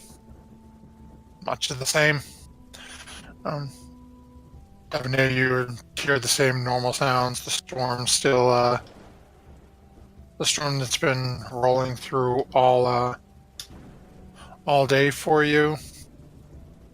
It's notice as it's getting earlier into the morning, or into the early morning, the storm starts to die way down, and as the sun starts to creep back through the trees and your party members have started to waken once more, you notice the rain has all but stopped at this point. The occasional light, like the light misting rain that you're used to, is all you're dealing with this morning. Group gets up. Once more, you guys prepare a jungle breakfast that can't be beat, and prepare yourselves for the day's move. What's the party's plan? Not Dragonbait. Gizzard, is that canoe finished? Yes, it will float.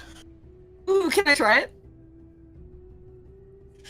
Luck is gonna jump in the boat.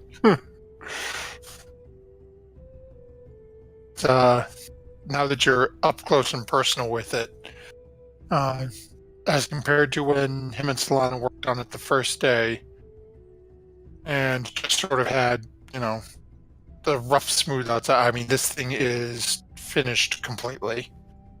Everything's perfectly smooth. It's You're sitting in its wood, so it's not exactly the most comfortable seat you've ever been in, but it's surprisingly in better shape than the ones you were had been using prior. Yeah, I mean, And Melik just- is going to disagree with the narrator like a little bit. It's even got little divots for your butt. Like, how fancy. Narrator has been corrected. So as you guys get situated and get as you've come back out into the jungle proper, there is the small trickling of the stream that you had running through that chasm is now back to its not quite normal size, but it's large enough that you can put a canoe in and actually get some decent time on it. Guys, got the canoe situated. Who is taking your whatchamacallit? Who is taking your navigational duties today?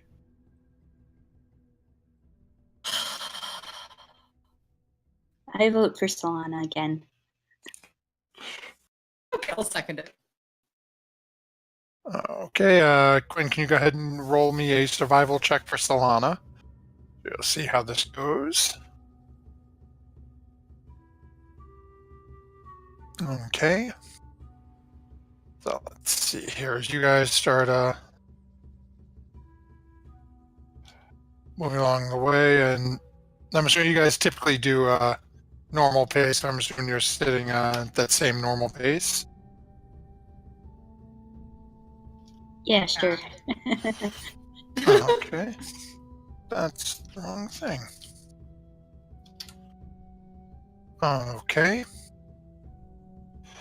So as you guys get into the canoe and start traveling down along the river, you guys moving right along through the morning.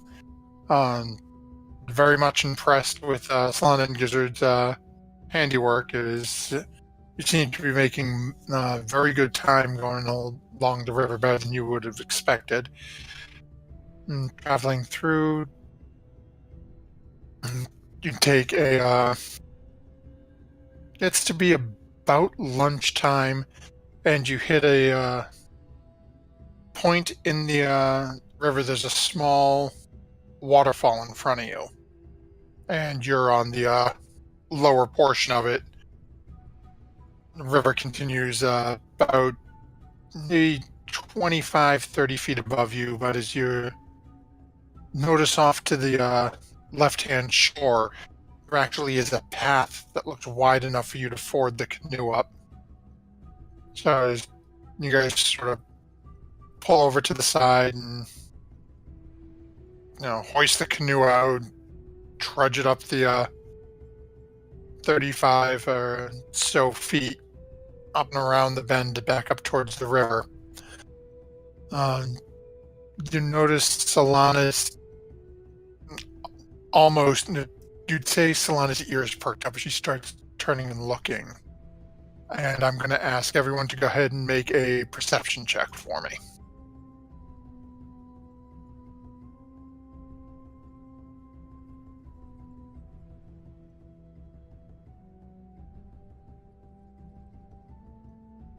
Okay, perception. Okay. The +7 one is Solana's. Yep. Okay, and let's see.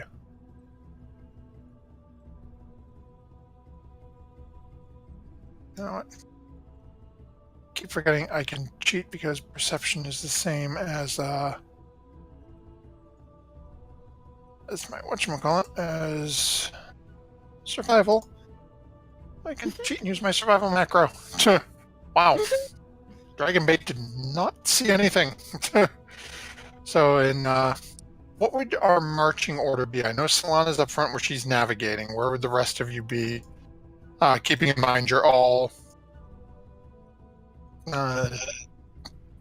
basically in the same general area as you're carrying this canoe. I'm in the middle. Quinn would be in the middle also. Devaney would be at the end. Towards the Okay. rear.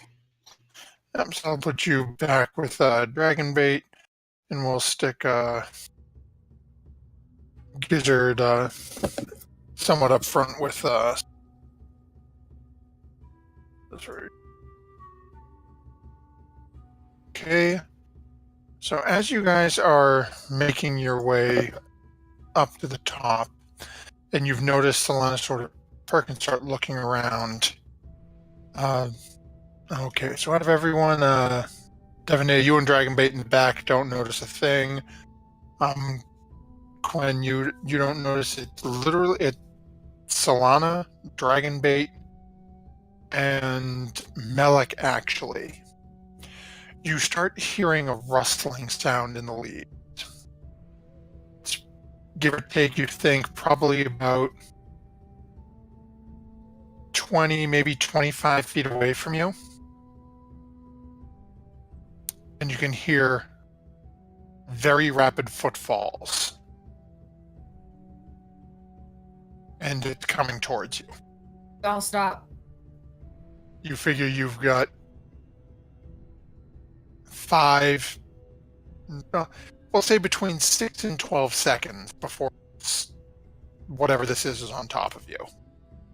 Hey, why'd you stop? I almost ran into you. Hey, yeah, put the boat down. Something's coming. Shh. Alright, I'll start to put my end of the boat down. Okay, so Gizzard is set down as you guys are all situated now. Anything else you're doing, or just I need everybody on which side did you say they were coming from? So as you guys have, the waterfall is on your right. You guys have sort of curved up a path on the left-hand side of it, and this is coming from the woods on the left-hand side. It's basically you're between this noise and the river. Okay, I need everybody on the left side of the boat, in between the boat and the trees. And we're protecting the boat at all costs. We can't have the boat. Okay, shh. Okay, so as this is happening, I'm going to jump us over, and forgive me, I do not have a river drawn on this, but so I'm going to stick a hideously perpendicular blue box on the screen first. Okay.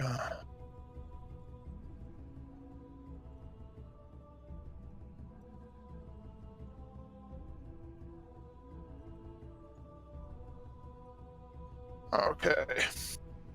So, Mr. Producer Man, follow along the bouncing player flag.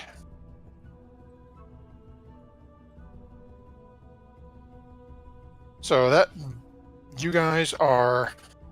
Oh, that's my drawing tool. I can't click that.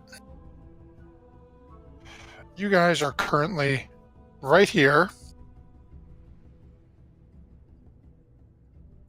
And coming out of the forest, as you guys have set down the canoe and sort of set in front of it, it's sitting right next to the river, you see a large tiger come bounding out of the forest.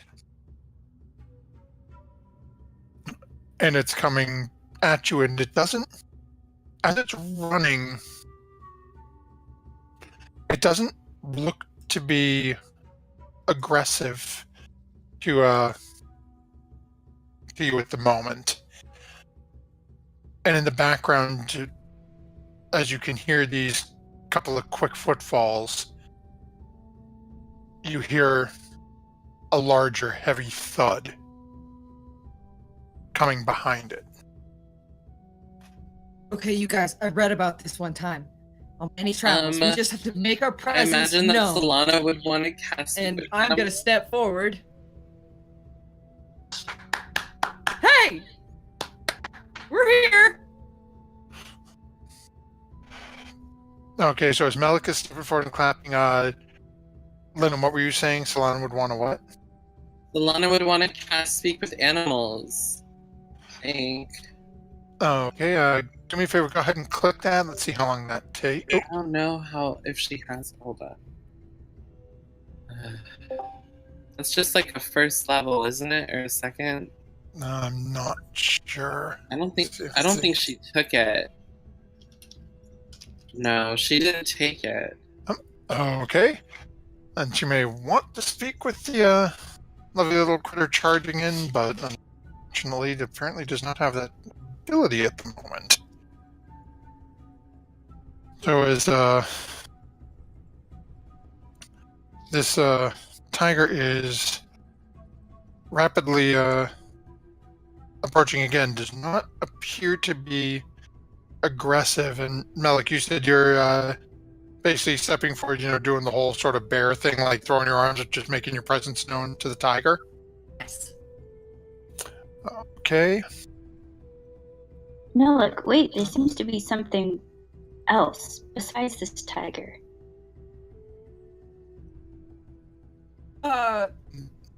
As Melik has stepped forward, the tiger continues its run and actually jumps in between Melik and Quen and sort of turns back and peers around Melik back in towards the jungle. Worked. I think it's running from something. Did you hear that thud? That wasn't the tiger. And as Devaney makes that comment, the tree in front of you that the tiger has just bounded out from behind proceeds to fall forward towards you. Oh, As all of a sudden,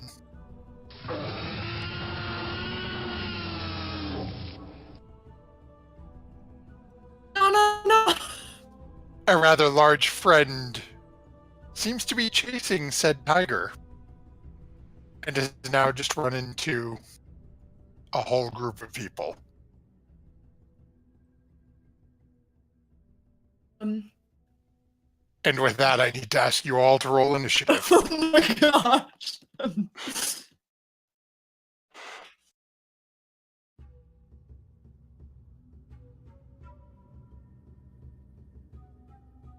Hey, that's actually going to work.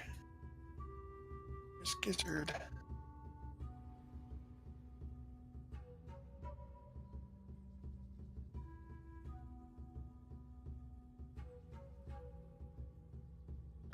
I can't click on my token for some reason. I'm not sure if it's just frozen or what's going on.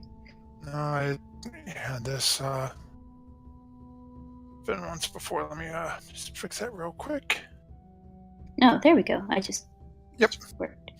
Yeah, I was trying to update and get everyone's tokens corrected earlier, and apparently it didn't like it.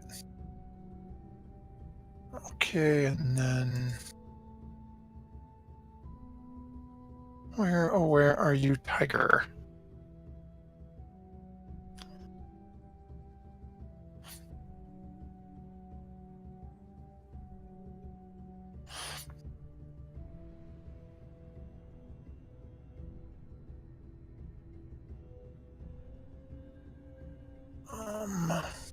Come on.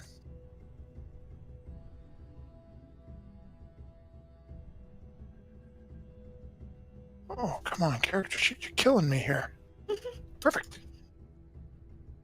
So, click on you, and... Oh, hey! Okay, so has everyone rolled? Looks so.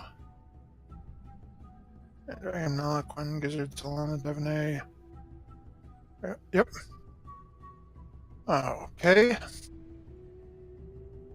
So, and with that being said, we find ourselves. Oh, where is? Okay, there's the T-Rex. Okay. That brings us to Dragonbait, starting us off with this thing charging in, and he does not have a ranged item, so Dragonbait is actually going to take move a little ways out over here, and then hold an attack in case this thing comes anywhere near him. The tiger that has run and led this group right to you is actually just gonna stay here, sort of head poked around, hiding behind Melik. Okay. And that'll bring us to Melik. All right. Well, going to go ahead and give this a whirl because apparently it worked on some frost giants. A suggestion on this T-Rex. Okay, let's see here. Okay, let's see.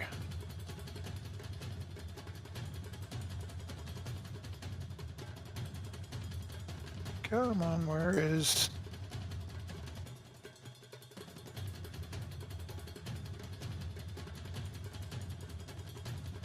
Lost my Tyrannosaurus sheet.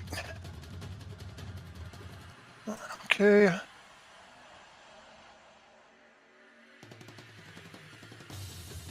It's a wisdom save? Wisdom save. That's a 3. So let's see here.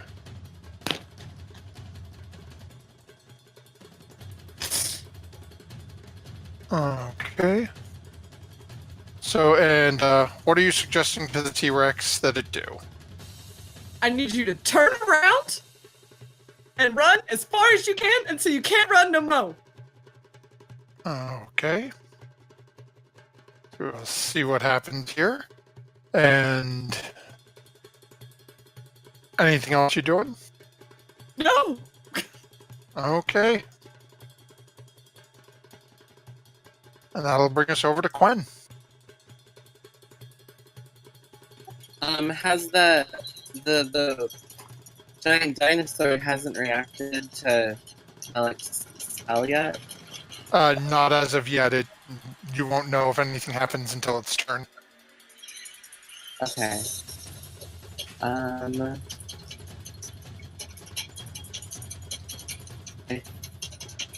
Quen is gonna ready magic missile in case the dinosaur comes any closer and tries to attack. Yes. And we'll also activate his Spellsinger aura. Okay. And we'll hold this position.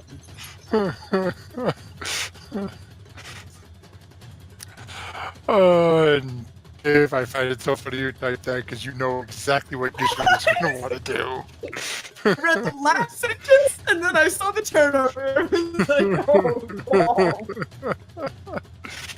oh, I should have done something. Oh, man. So, Gizzard actually, well, he doesn't have enough movement. Actually, as a monk, what's his movement again? Just double check. I don't think he's got enough movement to get to him.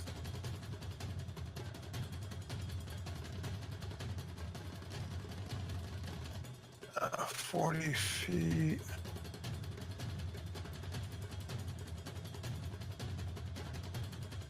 A second.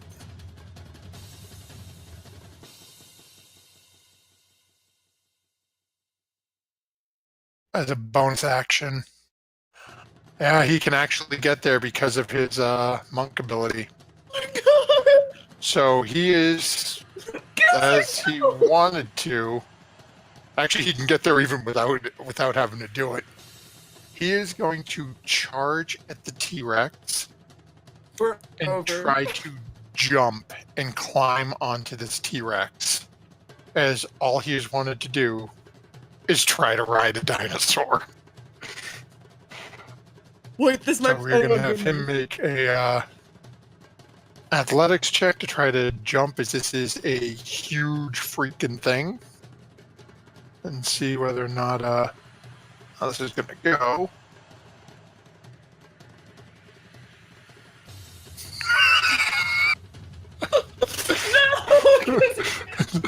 No! And as you watch as all you can see is the lips curl up on Gizzard's face as he is now face to face with his first huge lizard that he can try to ride. And he books it running full speed and leaps to try to climb up onto this thing and slams face first into its hind thigh and just falls prone on the ground beside it. Gizzard's going to use a bonus action to dash so he can use some of his movement to pick himself back up, but he's not going to run away. He's still going to stay right there. And that will bring us to the T-Rex, who unfortunately is not impacted by your suggestion spell. Why? Because it does not understand anything you said. Oh no! Wait. It doesn't speak any languages in common with you. Oh no! So where it cannot understand you, it is going to make... it's going to make 2 attacks and move. It's going to make its first attack at Gizzard, which is a bite attack. Oh And actually, that doesn't hit, I don't think. Let me take a look here. I think it does not hit his 8 and does not hit him. So it is going to then take a couple of steps over to Dragon Bait and take a swipe with its tail. That will definitely hit. And that is going to take a chunk out of Dragon Bait, and that will end the T-Rex's turn and bring us to Solana. So, Quen, what would Solana be? Linen, what would Solana do?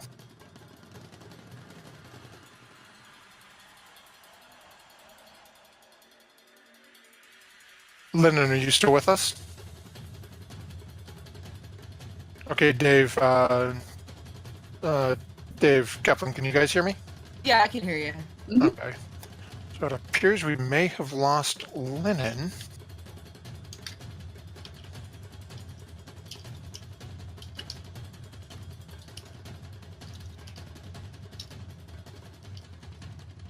Okay, apparently Linen noticed and is trying to oh. Showing offline now. Okay, what we'll do is we'll hold... Oh, no, here comes Lennon. But I still cannot hear.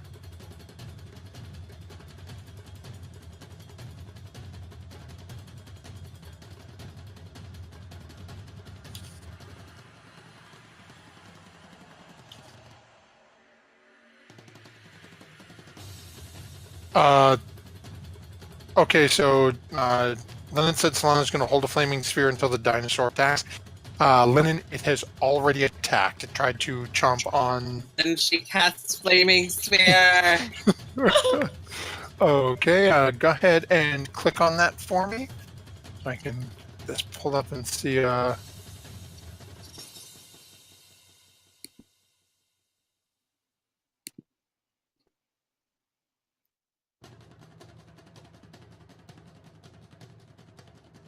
Okay, let's see here. We'll use you as our... Okay, let's see here. And that's a concentration spell, right? It stays active.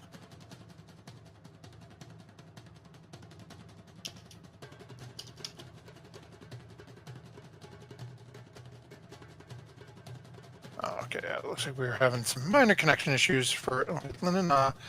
5 foot appears in occupied space within range. Okay, what is range? Bill, come on. 60 feet, yeah, we can get that there. Okay, so I'm assuming that's going to be stuck right on our friendly neighborhood T-Rex. We need a dexterity save from this thing. Okay, it does not make it save, so that takes 4 damage. Okay. Anything else? Would Solana stay where she was? Solana would probably want to move away. Okay. And that'll bring us... And I didn't activate my my magic missiles. Oh, that's... go ahead and cast that as well.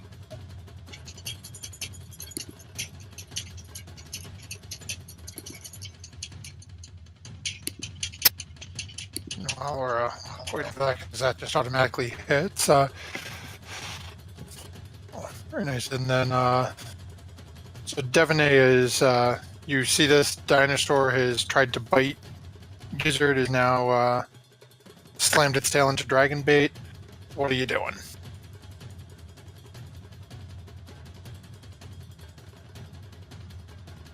Anybody want to run away? And then she'll fire a chromatic orb at the dinosaur. Okay, go ahead and make your attack.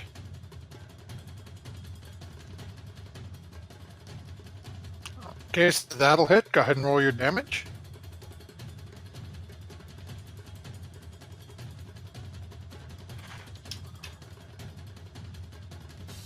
Okay. And anything else you're doing? You're staying where you are? I'll move to the side a little bit. Okay. If I can. I don't know if I can. Oh, that's fine.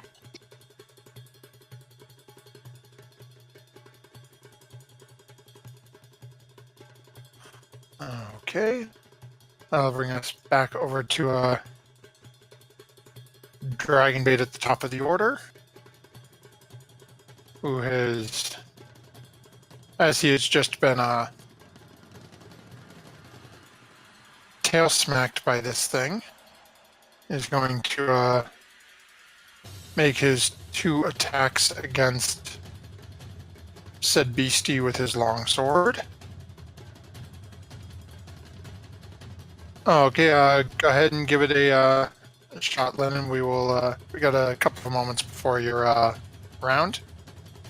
Okay, first swipe misses. Second swipe misses epically, as it seems to be a little out of sorts here. And he is wants to move, but isn't stupid enough to. Okay. Wait. Okay. And that will bring us over to the tiger, who is standing in between the in between you and Quen. And the tiger is actually going to take a couple of steps back over, sort of in between, back towards the river next to the canoe, between Quen and Devaney. And then... Actually, for Melik and Devaney, go ahead and make a perception check. Let's just see whether or not you see this. Perception. Been doing me good. Okay, Devaney, you have no clue. Okay, Melik, you would notice this out of the corner of your eye. As you are watching this tiger that is charged over, all of a sudden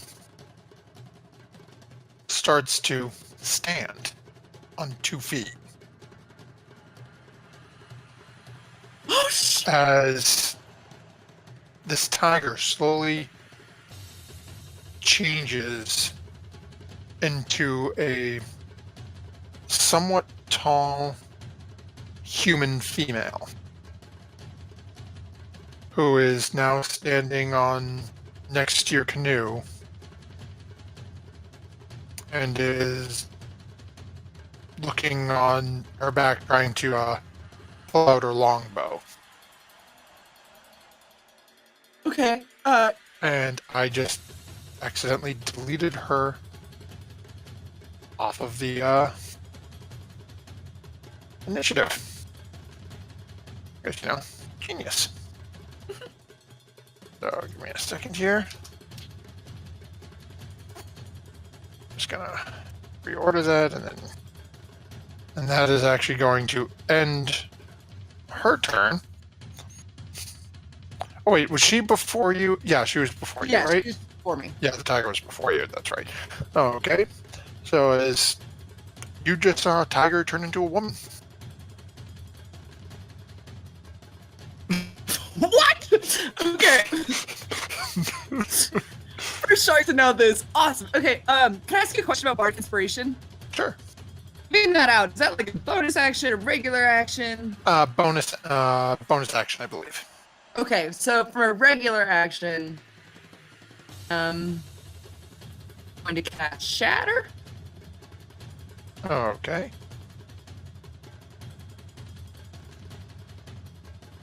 And I'm casting that at level 3. Okay. Let's see. So that is a Constitution save. And it's like 10 feet, so like over here. So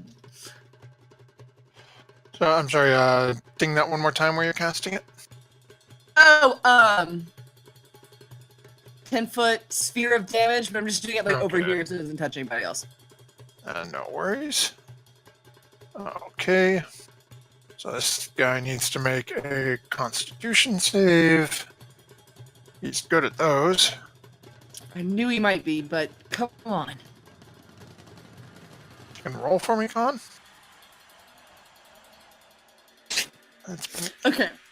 okay, well, it's still going to hit him. It's half damage. That is...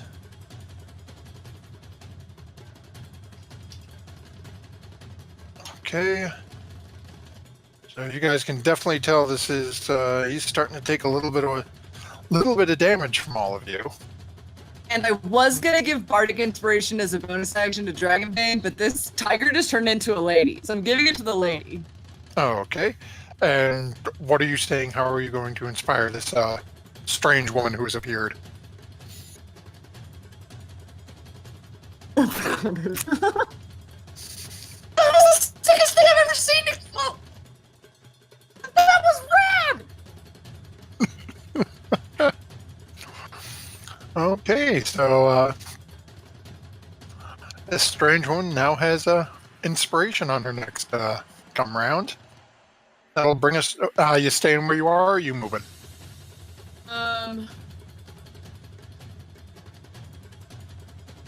Back down a little bit towards the lady. I'll go stand on this side of Gwen. Okay. And just for chuckle's sake, here's roughly where your canoe is. I know you want to be able to protect it. So that'll bring us over to a Quen. So, Lennon, if you can hear me, do me a favor, make a perception check. I know you were resetting things when that was. What are you referring to? Well, the tiger is no longer a tiger. So do me a favor, give me a perception check. Just need to see when you would whether or not you would have noticed this as it's happening. But oh yeah, you noticed it. So at the same point that when it happened about 6 or 7 seconds ago, the tiger ran over to the side and literally, from it standing on all fours, pulled back and onto its two hind legs and changed into this dark-skinned woman you see standing next to the canoe over on the side, who is now pulling a longbow off her back. And Malik is just called out to her as well. And that brings us to Quen's turn. Oh, jeez. Okay. Really distracted by this sudden surprise lady. I'm gonna try and talk to her and say, what is all this? What? I'm sorry, what is all this and what you cut out? No, we lost Dave, okay. Lennon, you still with us?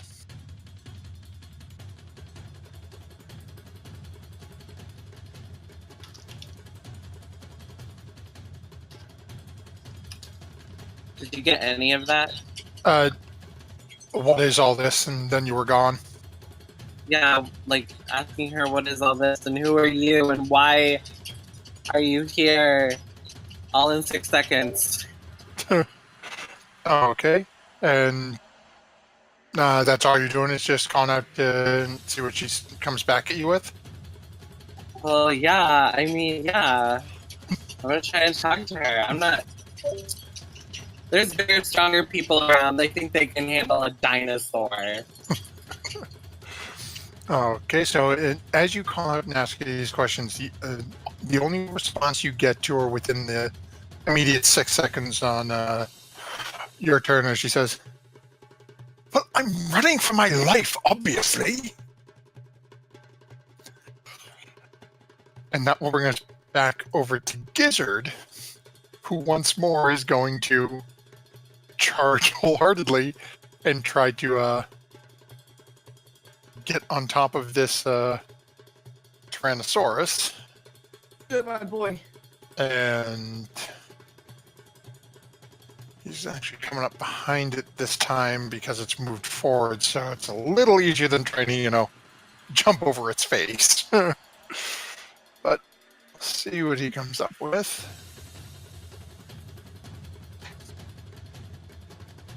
Okay. So, and we're gonna see. So she charges over and manages to get himself up, jumping onto the basically onto the tail, and pulls himself up onto the small of this thing's back, and pull himself, right above the hindquarters. And that's going to take pretty much his whole action to do that and try to hold on.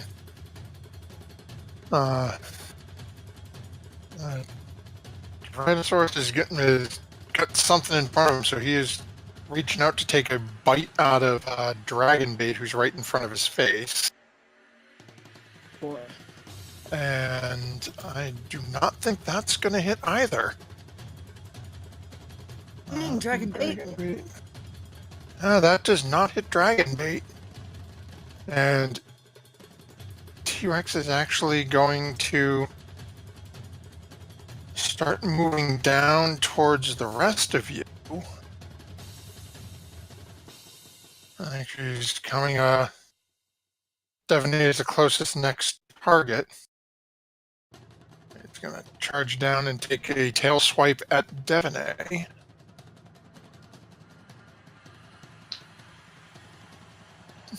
And apparently missed as epically as Dragon Bait did.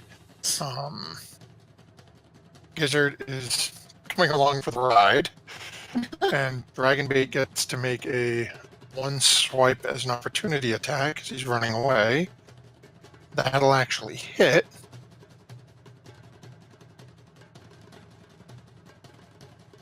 Okay. And that'll bring us back over to Solana. So what have we got Solana doing, Lennon? Solana will... No one's taken damage, has they? Have they? Yeah. Dragon Bait took very little. Okay. Solana will cast Flaming Sphere again. I think it may be a, Oh, isn't it a concentration spell? It may still is be it still there? Is it still in the same place? let's see here.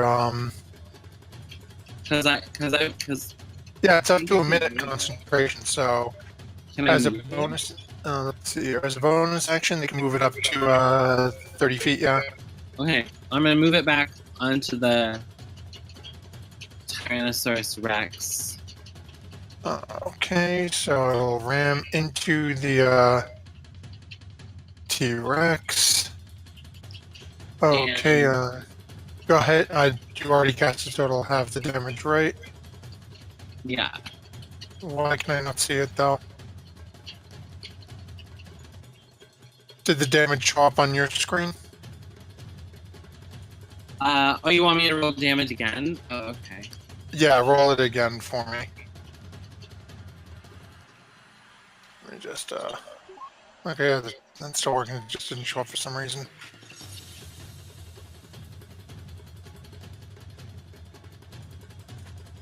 And then once you roll that, because the T-Rex is going to make a saving throw against the damage on it. Okay, so it's... Okay.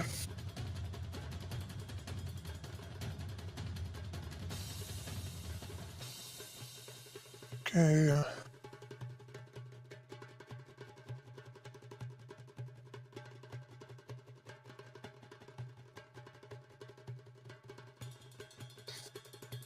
And what else? Okay, dexterity save. Okay.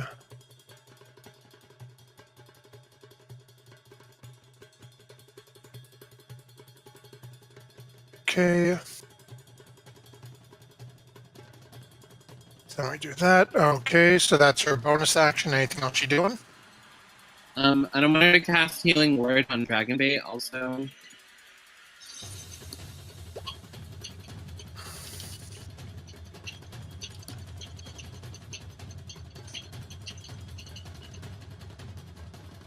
Okay, let's see here.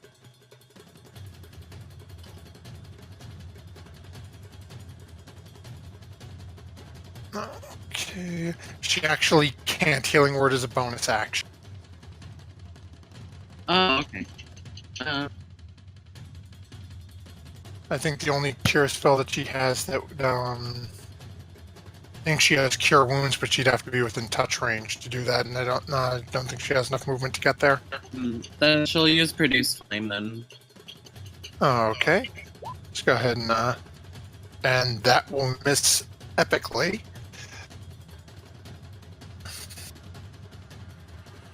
And that will, is she moving or staying where she is?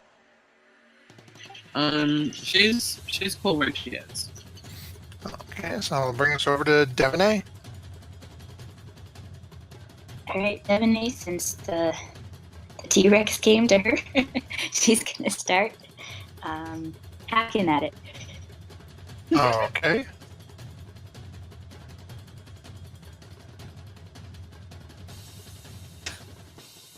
That'll hit. Let's go ahead and, okay. There we go. Okay, and that'll hit as well, so go ahead and roll damage. And the last one, And that'll hit.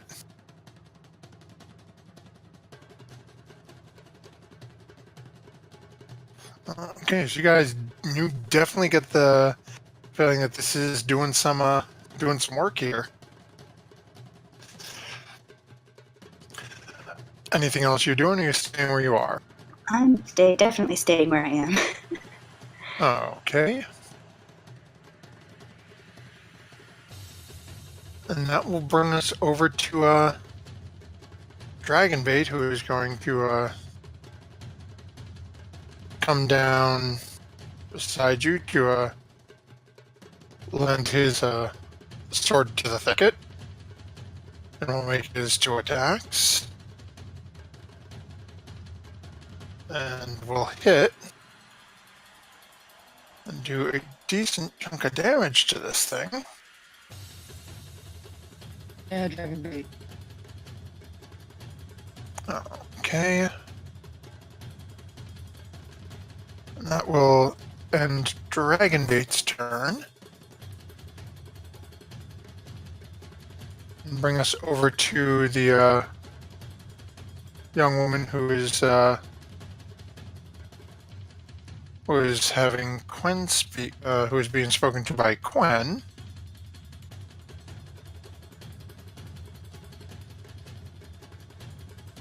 And she's just going to call back over at you, Quen, and say, "Well, I'm certain we can discuss this after this creature has been dealt with."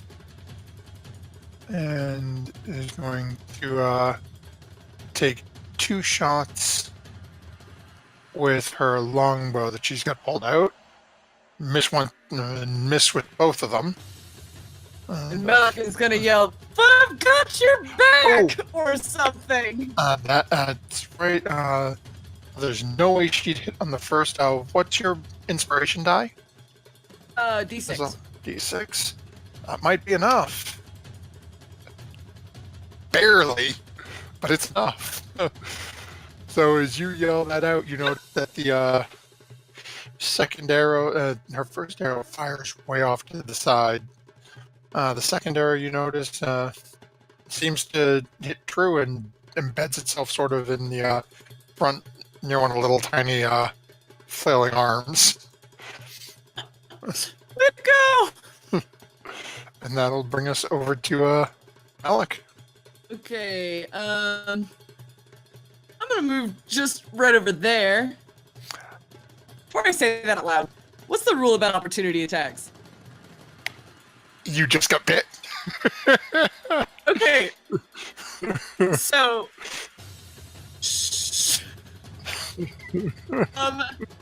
Okay, never mind. Malik is freaking out. Do I fiddle or not fiddle, y'all? Do not. What? No. Just attack the thing. Oh, it's really close. I'm really scared.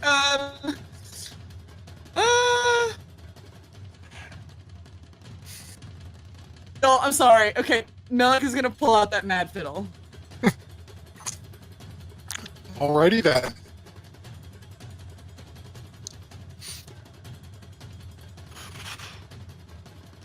Okay. So out comes the mad fiddle. Okay. So let's see here. See, and are you playing focused or not focused? I'm gonna say not focused because I'm also terrified. Okay. Let's see here. Okay. So, as of right now, as Malik is now playing the Mad Fiddle, you are all currently affected by.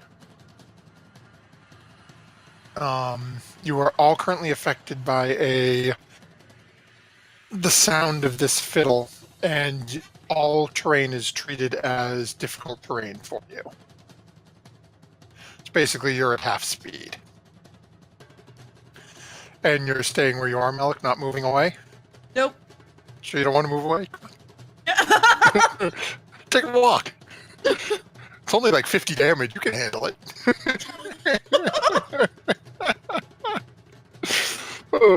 I assure you. And with that, that brings us over to Quen. Quen will. He's feeling like he just wants to see this thing die. You know, maybe he's feeling a little chivalrous, but he's gonna run up to it. He's gonna try and poke it with his newly found dagger bookmark, and he's gonna cast Green Flame Blade also on it. Okay.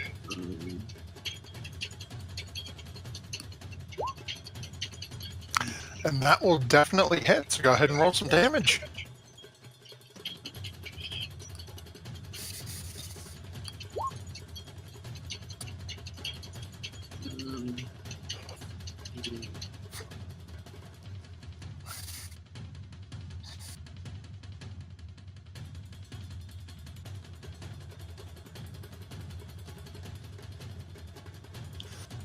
Okay, so go ahead and roll your damage. Okay.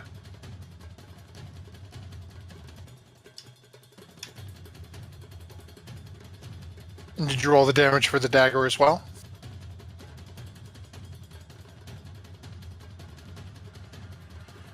Very nice.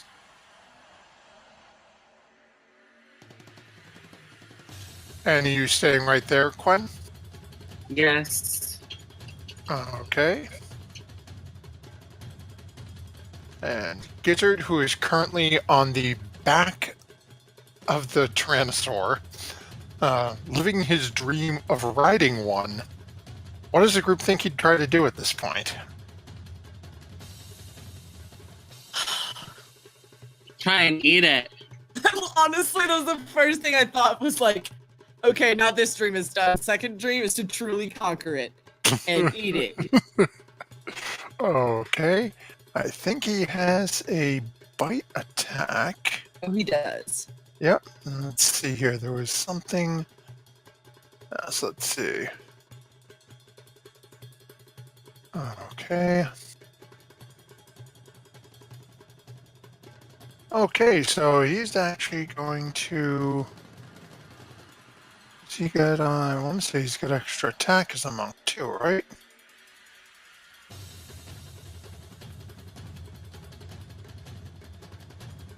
Just looking to flag. Come on, where are you? Okay, you can attack twice. Okay, so he is actually. We're going to go full out with the trying to eat this thing. He is going to make his 2 attacks, both his bites, and then he gets to make a third bonus attack as his Hungry Jaws attack. So we got 3 bites coming at this thing. It's literally called that? Hungry Jaws? The ability for the lizard folk is Hungry Jaws, yeah. So first one will hit, second one will hit, and Hungry Jaws will hit. So 5, 11... Jesus, 20 points of damage from Gizzard. Hungry lizard. This thing is really getting down, and he actually gains some temporary hit points from that. That Hungry Jaws thing for lizard folk is not a joke. Let's see, where is it now? Is that equal your Constitution modifier? Yep. So, he has got himself some temporary hit points as he is just on the back of this thing taking bites into the back of this thing's neck. So, this T-Rex is going to make a couple of attacks. It's actually going to try to take a bite out of Quen, as Quen is the most recent one to attack it that it can get its face at. So, Quen, we have a bite coming your way.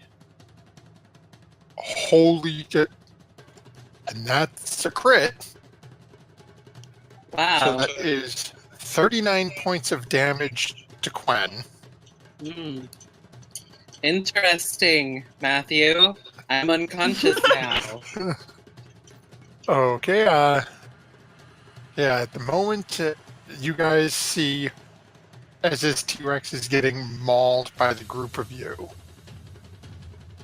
It snaps down and grabs Quen as it lifts its head up, and Quen is still clenched in its jaws. Malik, you being right in front, and Devonay on the other side would notice that Quen is not moving. You can see just blood pouring. and Quen is currently not responding to anything. And then it is going to make a tail attack. Again, yeah, it really can't get to Gizzard on its back. But it's going to make a tail attack against Devaney, the other attacked it recently. And that's a 28. Oh, definitely hit. So that'll be 18 points of damage to you.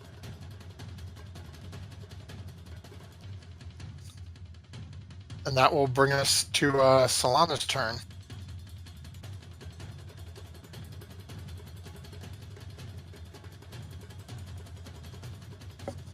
Healing anything. Solana will cast Cure Wounds onto Quen. I don't know, what do you guys think she would do? No, that is exactly what she would do. Just the situation is very funny. Okay. No, she's it's gonna- realistically, I'd say she'll probably do Healing Word over Cure Wounds. Cure Wounds is a touch spell. She'd have to get up in this thing's face, and I don't know whether or not she'd charge it. Right. It's if you guys think she would, it's the group's decision. No, that's Just meant a heal. Yeah, at this point, she'd definitely heal. I just think she'd go Healing Word because it doesn't require her to put herself in the thing's mouth, basically. Yeah. Let's see, it's Call Lightning. I don't know if she has any other. Hold on. I'm trying to see if this is better. And actually, Okay, so she's gonna use Produce Flame, and then she's gonna cast Healing Word onto Quen. okay. So, Quen, you find yourself back to consciousness with 8 health. The Produce Flame does not hit, although do me a favor, roll 2d6 for me.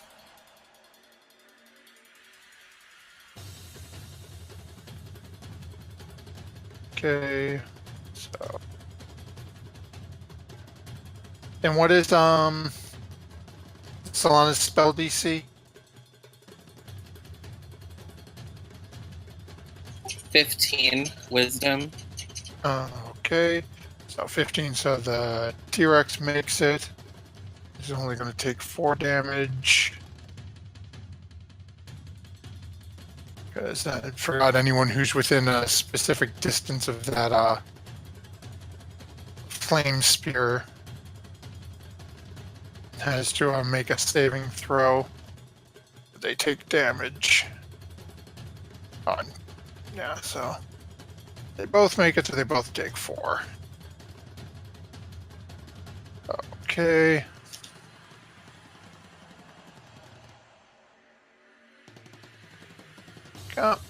Really? Fine. Come down here. We'll just get it up so I have access to him. Okay. And that will bring us over to Devaney. Devaney, you currently see Quen is now conscious, but is still held within the T-Rex's mouth.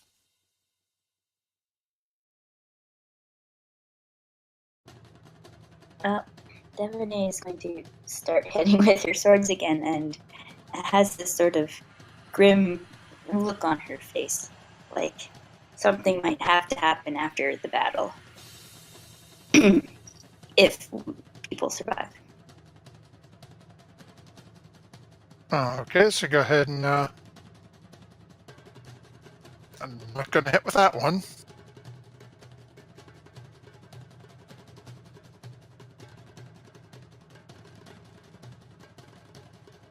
Okay, you got one more left. That one will definitely hit. Oh, there So- we go. And actually, now that I say that, Quen is across from you, so actually your second and third will both hit. So roll your second damage as well. Okay.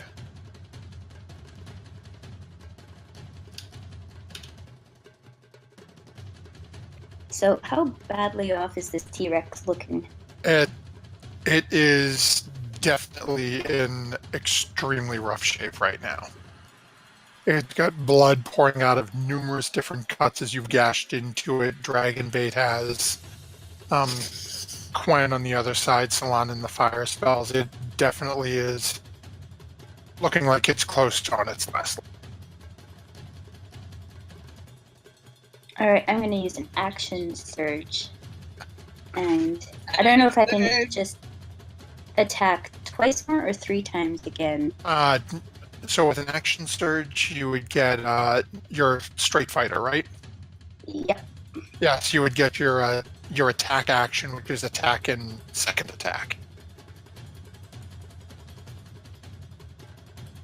You wouldn't get the third offhand attack, because that's a bonus action to do that one. Oh, I have written down it's an action and a bonus action I get. Well, let me double check. I might have written that down. I'll be honest, I've only played a fighter once, and it was on a one-shot this past week, so... Let's see here.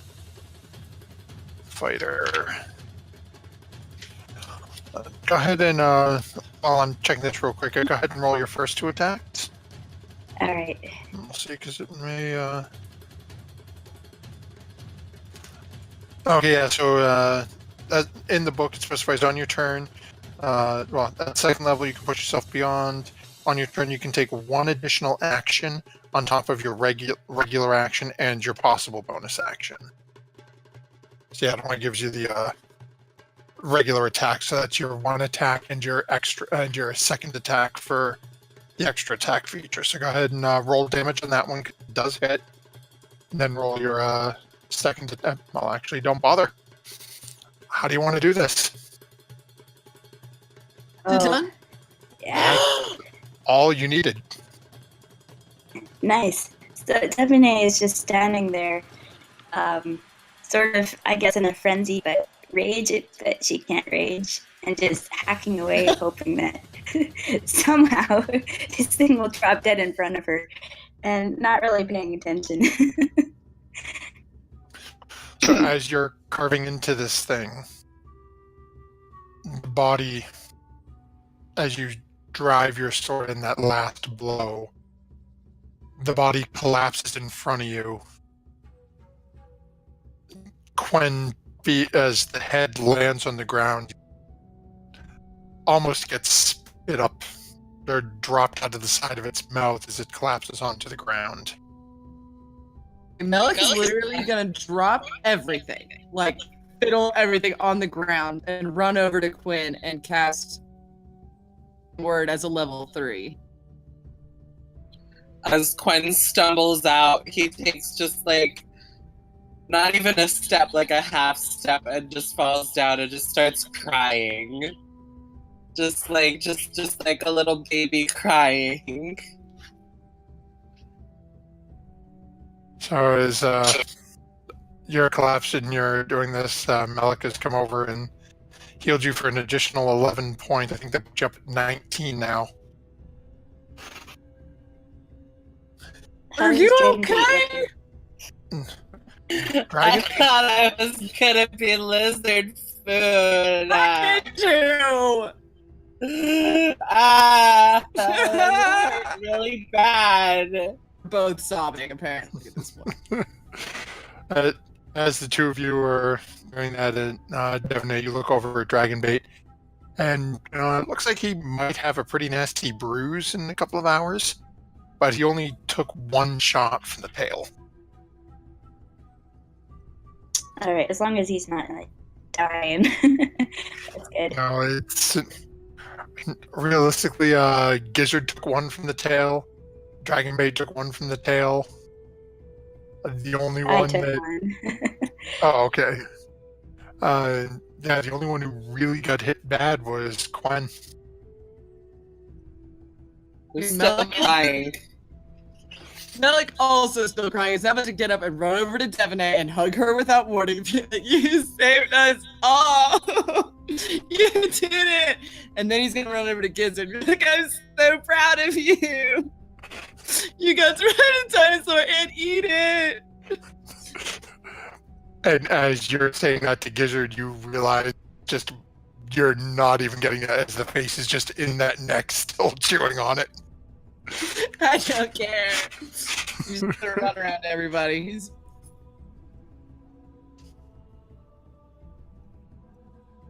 okay. Seeing that everybody is more or less functioning, Tiffany's gonna go and talk to this lady and get her story. So as you walk over to this woman, let me see, what is it?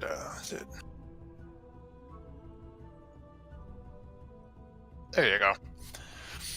This is what you guys see as you're what you see specifically, Devin, is you're the one walking up to have a conversation with her at the moment. And as you walk up to her, she looks at you and just says, I must thank you for the aid. I hadn't quite anticipated running into one of those out here. They're not common? Well, it's usually, well, as they say, the nose knows. Just wasn't paying enough attention, apparently.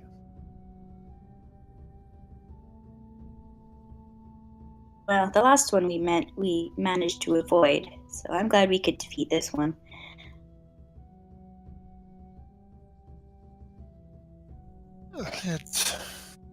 And where would you be heading out in this area? Well, we're gonna head to the city up to the north. The city? You mean Mbala? Yeah, that one. What are you seeking at Mbala? Answers to several questions that we have. And we've been out in the jungle for quite a few weeks, and we thought just camping out at a city would be much better than camping out in the jungle for a couple days. Well, if you seek answers, you may have more luck at Orlunga. Yeah. It's near here? Oh, yes, it's merely a few days' travel. Well, we now believe it's northwest of here. We heard that there's a cliff in our way to get to Mbala, so Orlonga would be easier to get to? Oh, yes, it is. On the same general lay of land, but if you have questions, Saran Baza or Lunga would be the best one to ask. Devine will look over to where Dragonbait is. Just sort of like a glance. Yeah, one of our previous companions was looking for that city, and he wasn't sure where it was. But unfortunately, he died a couple days ago. With the problems in the realm, that is a most permanent predicament at this point. But if I could be persuaded to aid you to get there, and in need of people to aid me, I'm seeking to reclaim an heirloom of my family. It's a wooden mask that has been carved to appear as a tiger's face.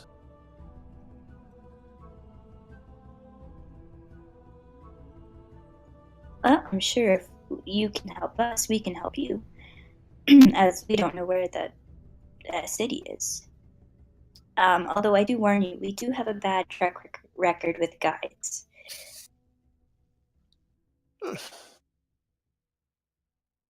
And what, pray tell, do you mean by that?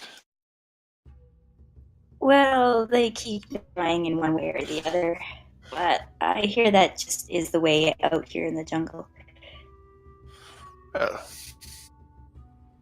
it sounds to me that you have just not chosen the proper guidance. Perhaps. perhaps not. Well, I certainly hope we don't get you killed too. I am much harder to kill than one would assume. And as you may have noticed, I have my own abilities when needed. I'm sure they serve you well. Say, what is your name? I'm Devonay. I am Stormfang. Azaka Stormfang.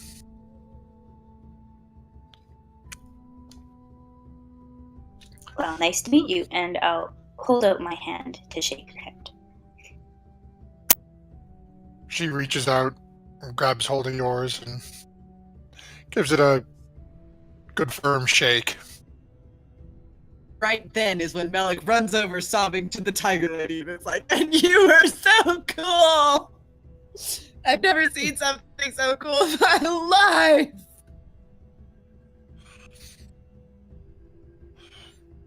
Devonay will, before Malik says anything else, don't mind my companions. Sometimes they're a little crazy.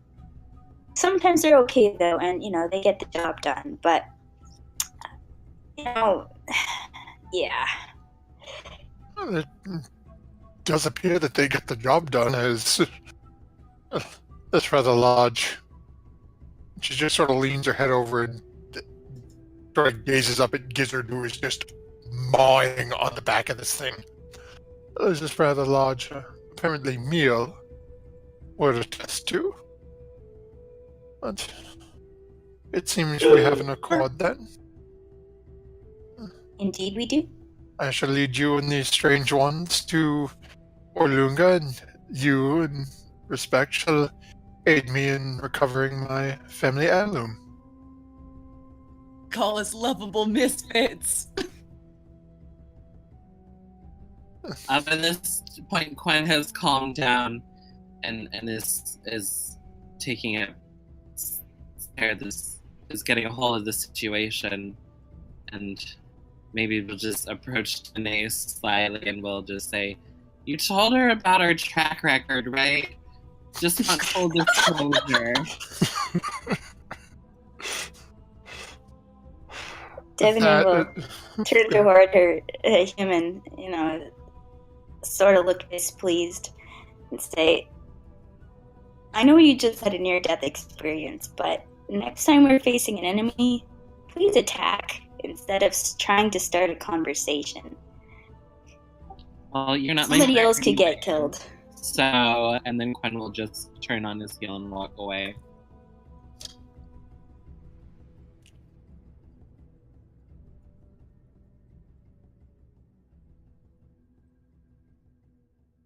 And as Quen walks away, we'll actually break right there for this week's session. To see what comes of this potential newfound ally and the intriguing situation arising between Quen and Devonay. Yeah.